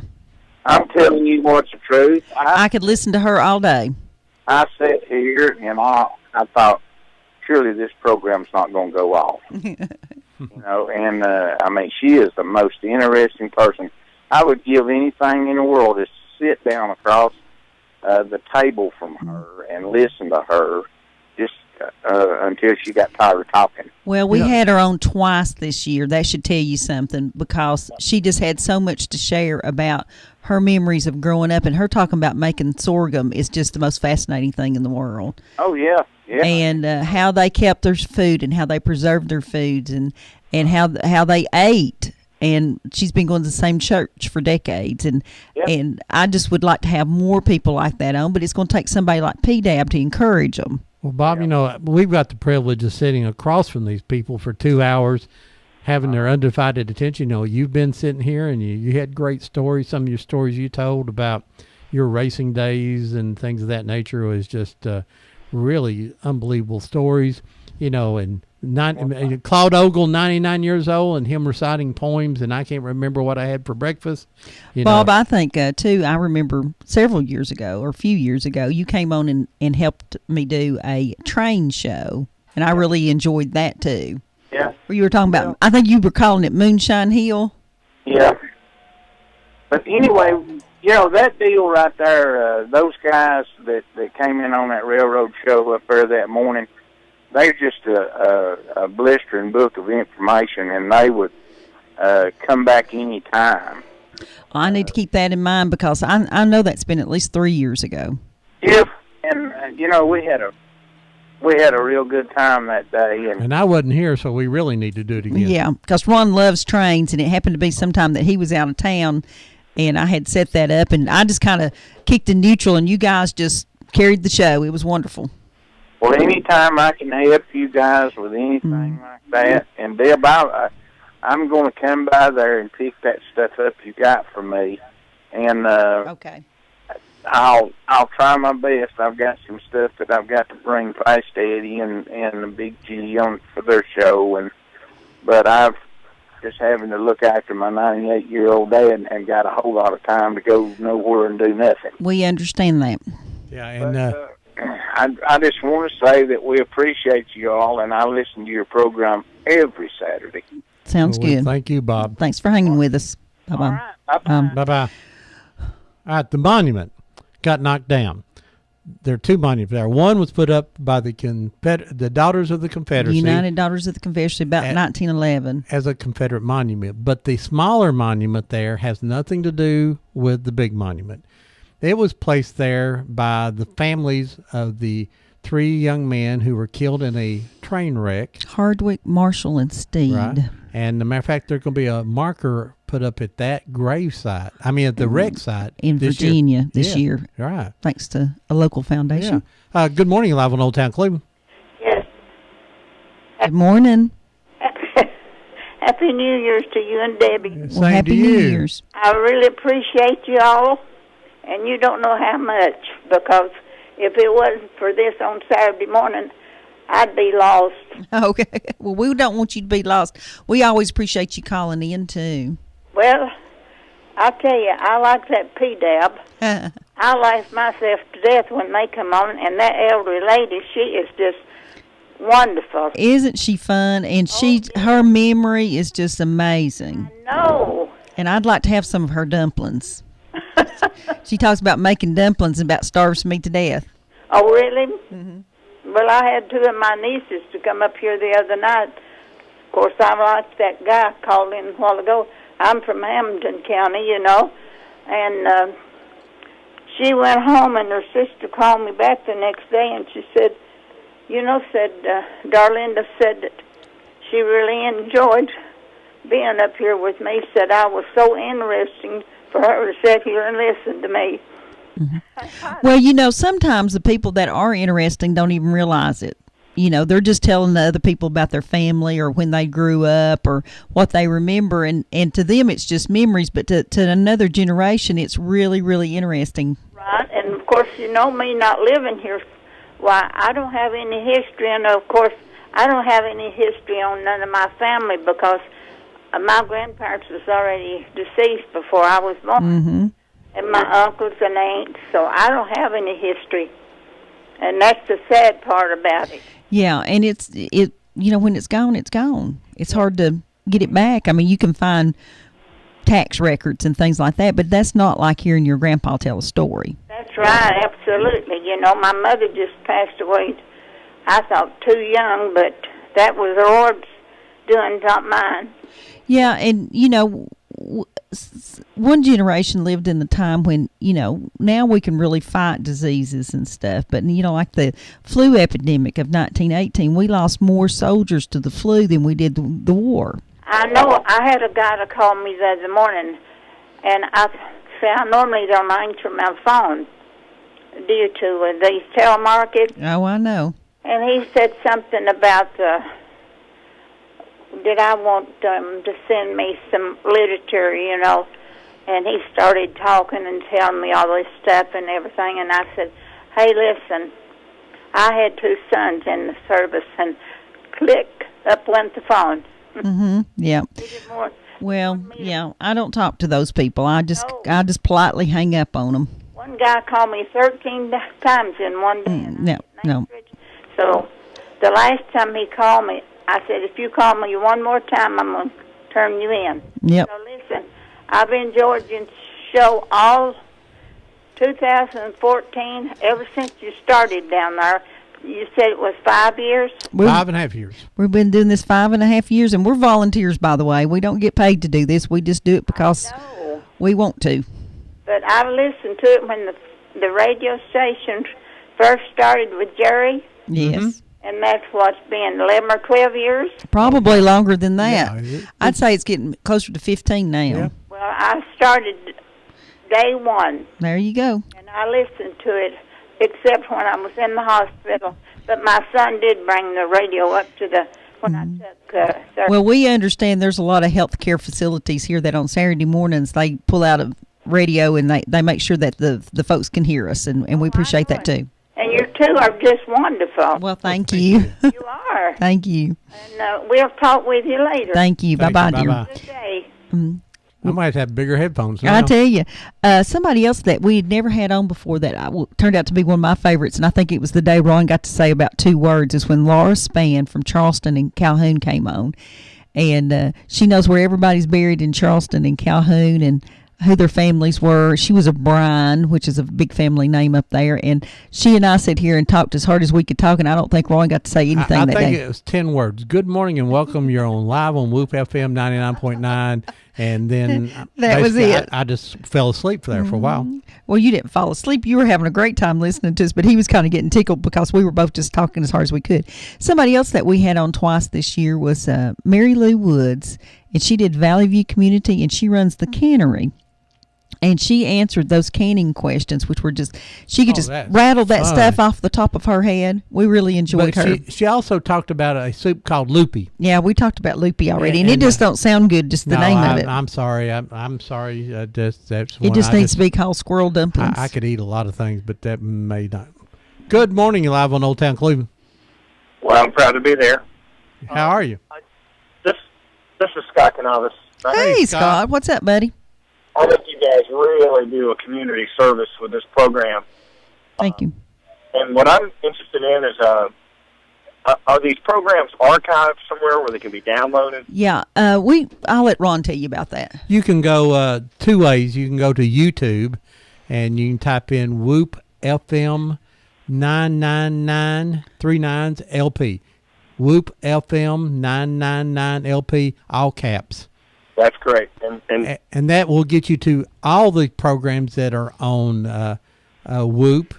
You know, you can get Backfire and Fro Daddy and all the rest of them. You just have to, and you have to find us. You just have to go through there. You know, they basically by dates, and you just keep going through there. And we've been doing it. I think we have about 2.5 years now recorded of them. Now, occasionally we have a snafu and it doesn't record. We are here at Whoop. We do have sometimes things don't work, and but. Well, it's exactly what community-sponsored, radio should do, and I know that this is really Alan's project, but I got to tell you, I just love Loop Radio. You guys get a lot of stuff out there, and I listen to it all the time.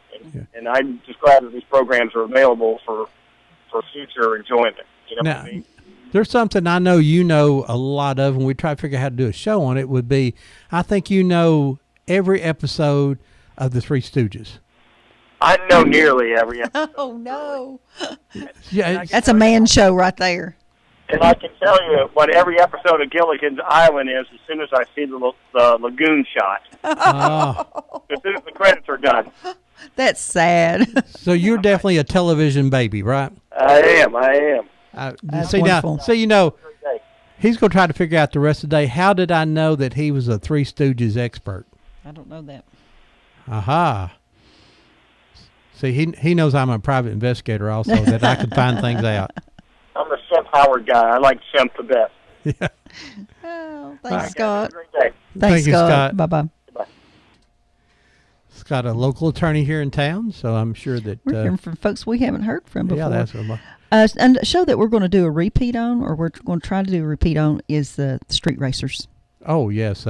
We've already got Snake Man working on that, and we're going to do a show on... We had Snake Man, Fat Cat, and Stacy Cry, and Victor Hicks here. Oh, my. Victor was just here to put the laugh track. Have a good time. The laugh track. That's why we needed it. He was having a good time. Yeah, Victor's always fun. And we appreciate all things Victor. But we got the Streetcar Racers in the works. Yeah. Go ahead, Carl. You're live on Old Town Cleveland. Well, Happy New Year and congratulations. Hey, BJ. Hey, how y'all doing? Doing great. Good.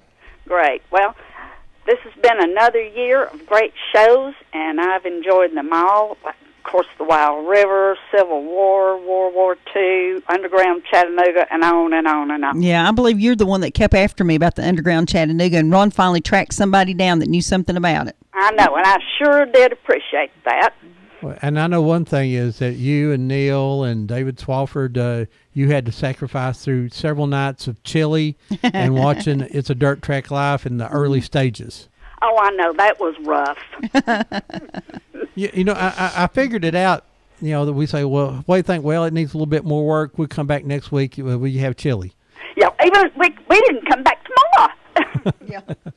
Yeah. We were real excited when it showed up in that new magazine this week. Oh, I know. I can't wait to get that. I've got it on my list. And if you want to see the video, folks, talking about YouTube, you can go to go to YouTube and type in It's a Dirt Track Live, and you should get the music video comes up. Over around 40,000 people have watched it now, which is really good for just a little video that we put out, and we thought we'd get 3 or 4 hits on it. One week it had like 5,000 hits in a week, one week, so we don't know what happened. But these magazines come out, and we get big hits on it like that. Mm-hmm. Oh, definitely. And it's a great little video, as you said. We had a lot of fun. You guys got to watch a lot of the raw footage, and, of course, Neil's there saying, that's a Ford, that's a Chevrolet, that's in Birmingham. He just rattle them off, and I'm sitting there going, I'm glad he was here because I didn't. Because when you start looking at oval dirt tracks, they all look the same. Yeah. And the same kind of cars, and so we had to look for things like I would be down counting the power poles I could see, and where the flag stand was, and matching things up. There's while I'm thinking about that kind of thing, there's an anniversary. Not an anniversary. There's a reunion coming up for racers out of Chattanooga. It's going to be on January the 17th. I think that's right. or February 17th. It's going to be, it's the Abercrombie family that owned Moccasin Ben's going to be doing that. And I'll have all the details next week and announce it for everyone. I don't know anything other than that, and Ron and I are going to try to go. Okay, you just give us the info when we will. Okay. Sounds good, sister. See ya. Well, I'm looking forward to this year's shows, and I hope many more years. Well, BJ, you know Ron rubs it in quite often that I told him I'd do this for 3 weeks, and I'd prove to him that no one would want to listen. He gets a big kick out of reminding me about this stuff every now and then. Yeah, remember what you said. Well, I'll let y'all go. Thank you, Thank BJ. you. Bye-bye. BJ come in and done a one on teachers. Yeah, I think here so. in Neil, and that was a fun one, and I like our music shows. And it's kind of hard to get a music group together on a Saturday morning after they probably worked on a Friday night to do the show. But we've got Connection 27 coming back this spring. The Bluegrass band that was just on good. recently. You know, of course, we've had Mountain Cove, who's doing very well now. Good morning, you're live on Old Town Cleveland. I hope Scott don't kill me, but he does kind of act like Larry Moore. He acts like one of the Stooges, huh? Okay, thanks, Sid. I'm not going to agree. Maybe he acts like Gilligan. I'm not going to agree or disagree with that one, but yeah.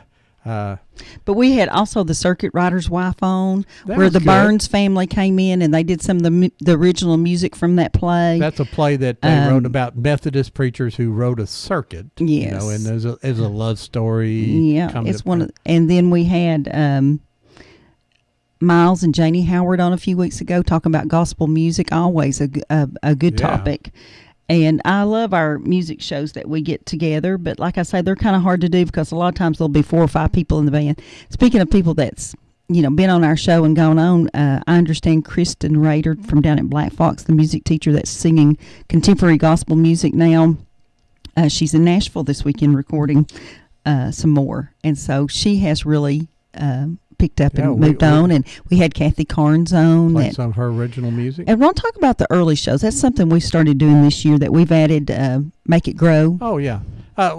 We between 8 and 9 is Backfire, and if you like arguments, that's where you go. I mean, they talk a lot of political stuff, and you either totally agree or disagree with one side or the other. But one thing you're sure is, if you're hard of hearing, you will have no problem hearing that program because they yell from the time and that's just the way they do it. And some people enjoy it and some don't. But, that comes on. But between 9 and 10, there's nothing usually going on. So we have we have to be here because you kind of have to get everything going. We have done some early shows, and we worked with the Bradley County Master Gardeners, and we did 8 shows last year, 45-minute shows from 9 to 9:45 that were about the spring growing season, how to get your gardens ready, how to plant things, how things should go together and don't go together. And then we had a fall show, 4 shows of how to get your garden ready, your yard ready. And these were Master Gardeners. It's a program, UT Extension Agency.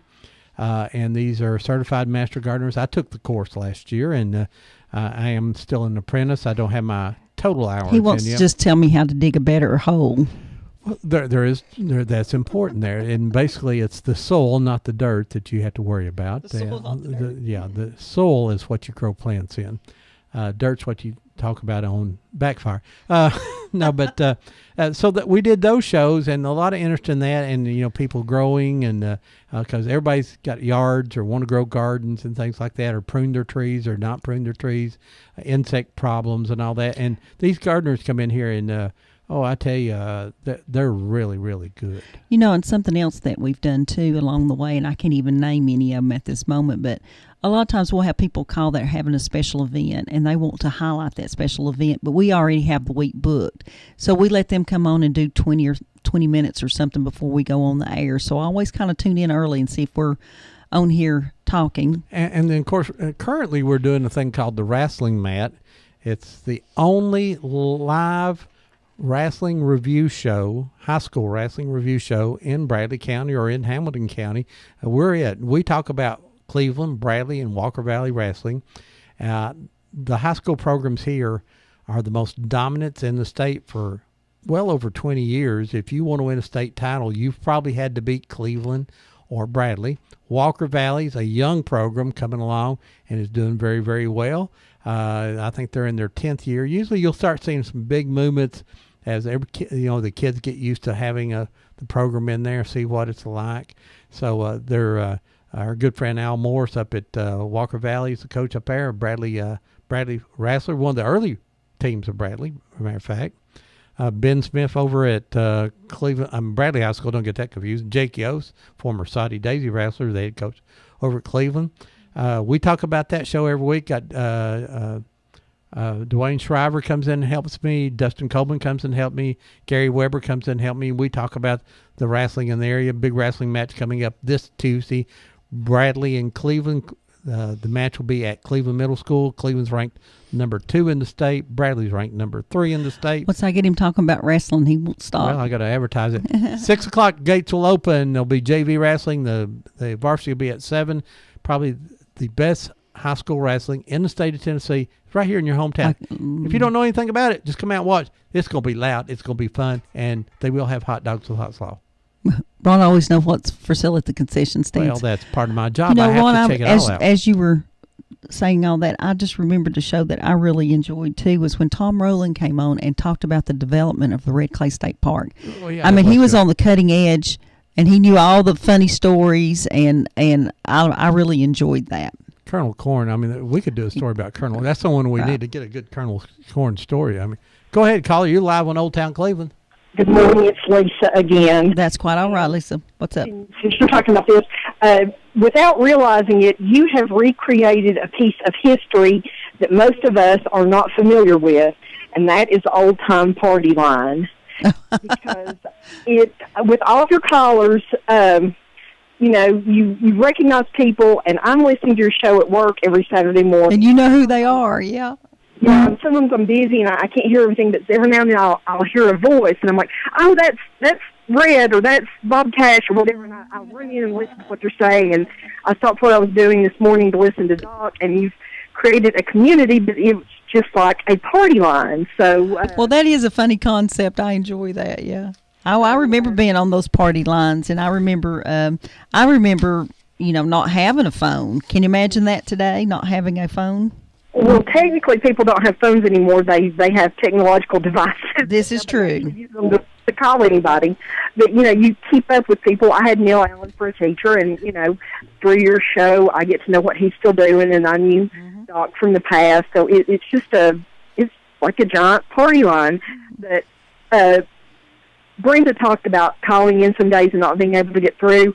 I tried calling in one morning because I had a story I just absolutely had to tell Ron about before the wrestling match. I dreamed one morning that all of the local wrestling coaches had been replaced by cyborgs. And I was trying very hard to get to Ron because I knew he was the only person who would know enough about all these coaches to prove that they were not the real coaches. So there's a funny story for 2015. There you go. And I will talk to you in the future. All right. Bye-bye. Thanks, Lisa. Bye-bye. I could probably prove that some of them are not normal. And of course, the cyborg would be more normal than most wrestling coaches.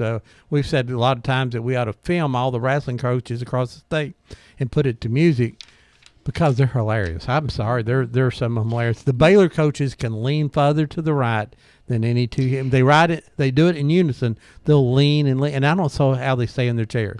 Another show we had, Ron, we lost this wonderful lady that was on that, was Joy Wright White. She came in February with Anthony Dunn, and they talked about growing up in the African-American community up in Charleston, and it was quite a good show. And we're sorry, Black History Month in February. And we're sorry that we lost her. Joy was a great person, a good friend of mine, worked with me at Charter Communications. And we had Anthony Dunn with her, I'm sorry to say. But Anthony does Done Right Barbecue, done very well for himself. And I learned a lot about Charleston that day. Green Chapel, I says, well, why is it called Green Chapel? Well, his grandfather's last name was Green, and he's the one who sort of donated the property for it. That's the way that stuff works. Oh, that's why it's called Green Chapel. And that's one of my favorite stories we did probably 2 or 3 years ago and told her we need to do it again, is why things are called things. And man, it's amazing why do that. Superstitions would be one that we did slang one time too with Jim Bob Jr. Yeah. I can't think of all of his Jim name. Bob Johnson Yeah, Jr. Jr. And we did slang sayings and why you say things. So we done that. And You know, we had another guest on twice this year, and that was Jeff Day. And he talked about growing up at the Cleveland Hotel. His grandfather, Mr. Carroll, I believe, owned the hotel. And he talked about growing up. He was the lobby kid there. And then he came back in a few weeks and did a musician show and talked about the old bands that were around here in Bradley County, you know, when he was growing up. Don Wade, good friend Don of mine, come Wade. in and played something that I think, Deb, I figured out how to become a millionaire. Well, I'm glad you finally figured that out. Let's see you prove that you can do it. Figured it out now. Is that while we're at break, if we'll leave a recorder on somewhere, some of the best stories I've ever heard have been during the breaks. I can't tell you the stories, but some of them are really good. Yeah, we have people that say, now, I don't want to talk about this on the radio, and they're really good stories. And we're laying in the floor laughing or got our shocking, and some of them are just shocking stories. There's a lot of great things happening in Cleveland, and some we can't tell you about We can't tell you about those. And another, of course, we usually do something associated with the graveyard tour, the big graveyard tour. I would wager to say that in October, the Fort Hill Cemetery Tour is as big as any tour like that in the area, and it's put on by Cleveland State, Lee College, and the Historical Society.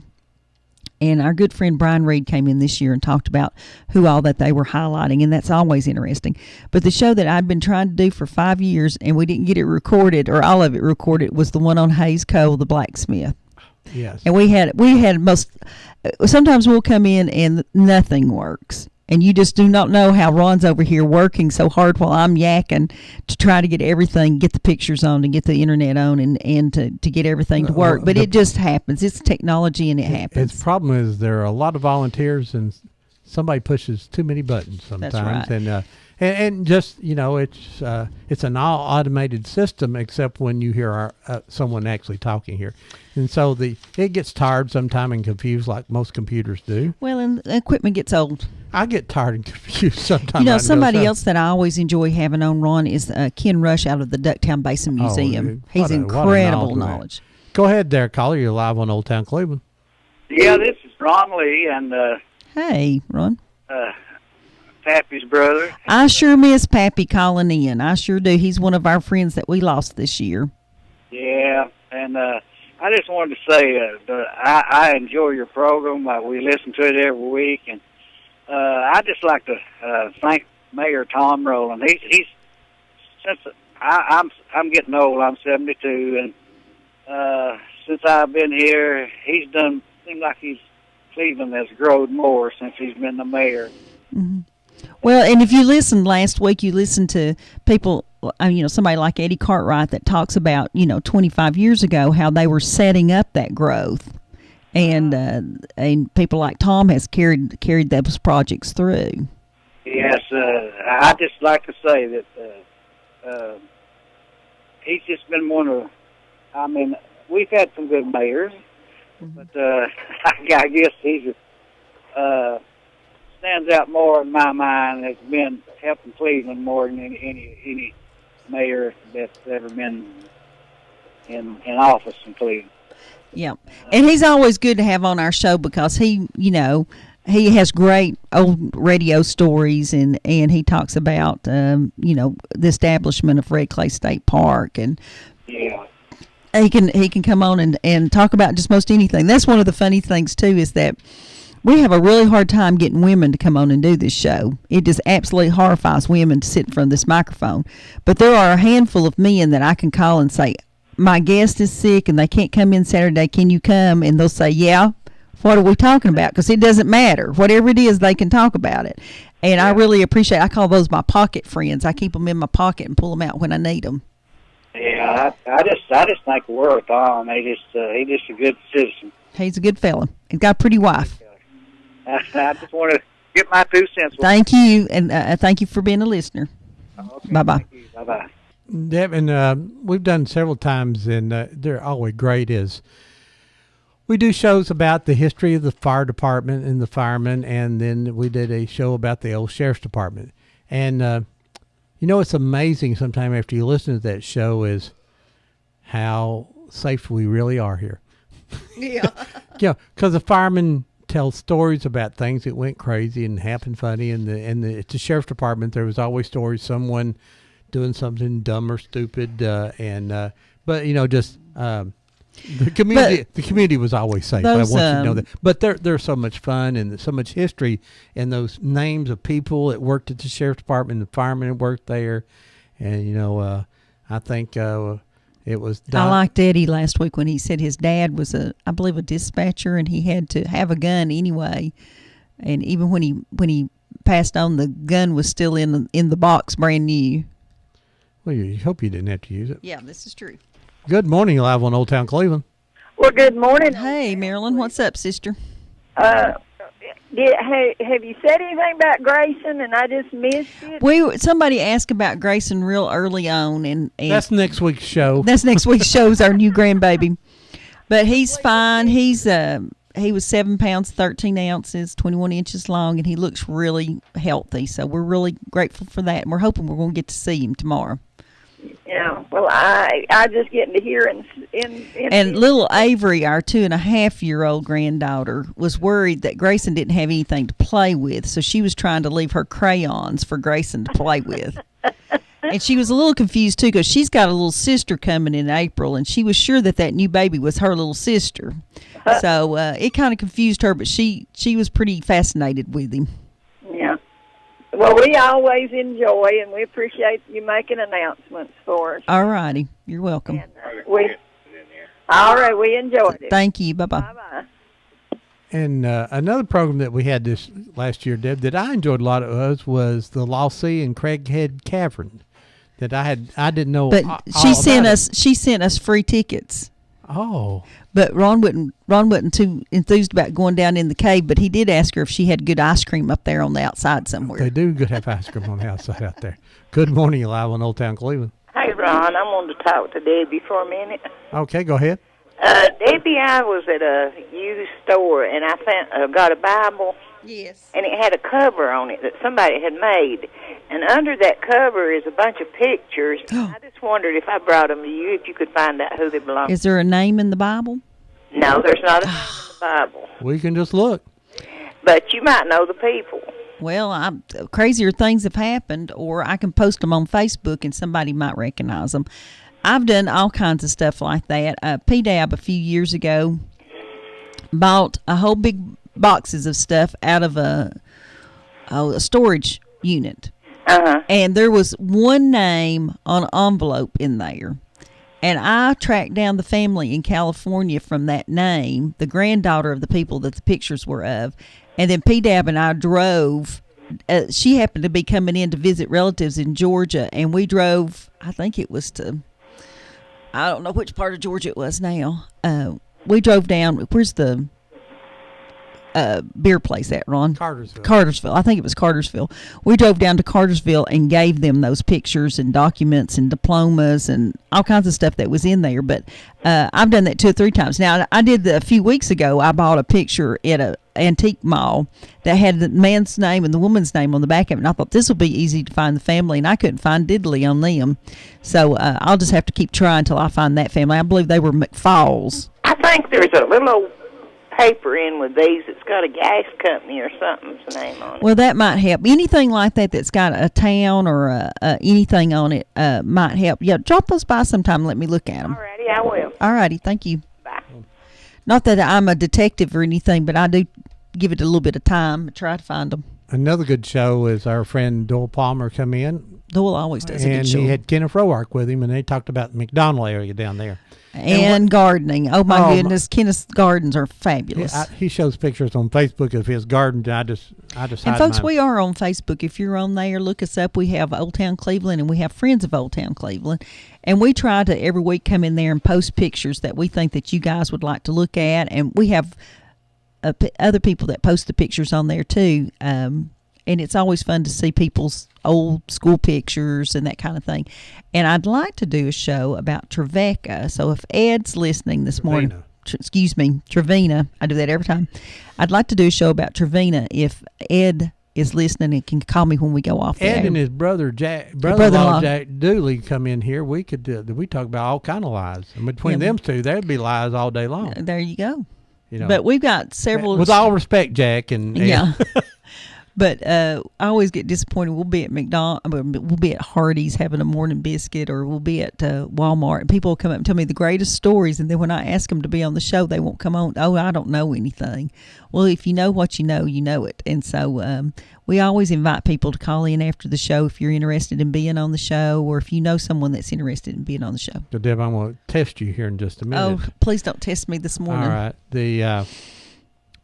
I might get testy. Also, a great show we had last year that our good friend Doug Mizell come in and ran the show for us. Deb and I had to be gone that day. But Bud Holmes, everybody remembers Bud Holmes made the coffin car and the skull motorcycle. Yeah, his first car was made out of a 55-gallon barrel. Yeah. They come on and did a show last year about old cars, and Bud Holmes has just really built some. Was in national magazines all the time. Bud still does that kind of stuff, not quite as much. But now, Deb, I know you will remember what our very first show we ever did on here. We did it on a folding table with two microphones that we passed around among each other. You know, what was the first show? It was Wild River. We had about 8 guests show up, and we had two microphones, one for Ron and one for all the rest of us. And then, but now, what was our second show?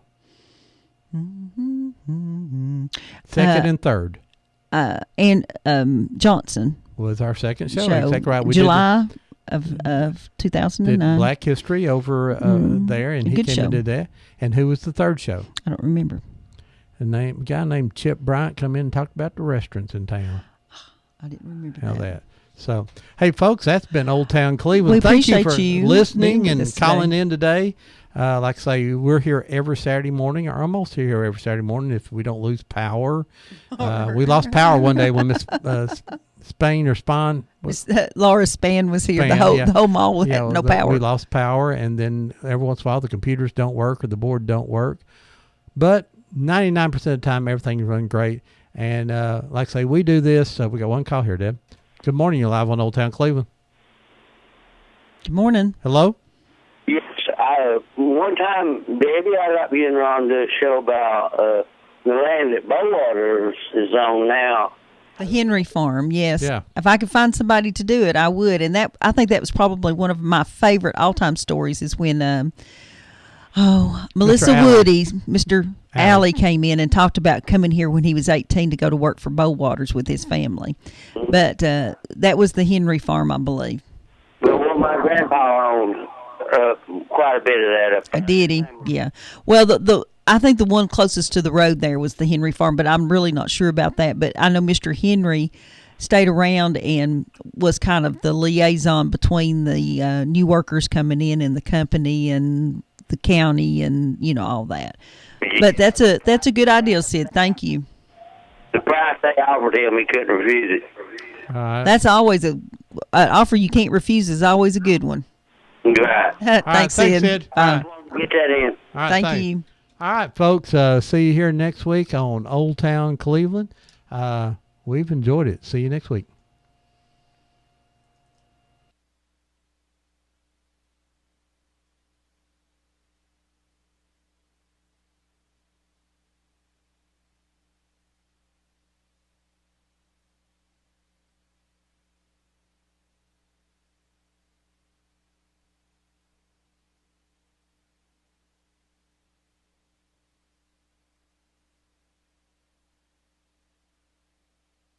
You are listening to WOOP-LP, Cleveland, Tennessee. WOOP FM is a broadcasting service of the Traditional Music Resource Center, and we play America's original music.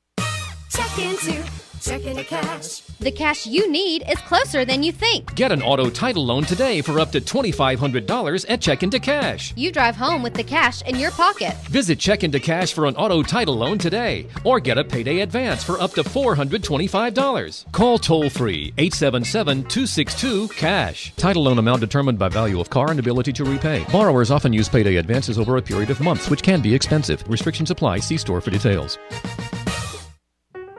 This This is Teresa Gilbert from the Village Bake Shop in Cleveland, Tennessee. Do you have a birthday, wedding, or anniversary coming up and want that perfect cake? Need some donuts to sweeten up your co-workers? Want to surprise your sweet thing with a bag of cookies? Then come on over to the Village Bake Shop. Family operated since 19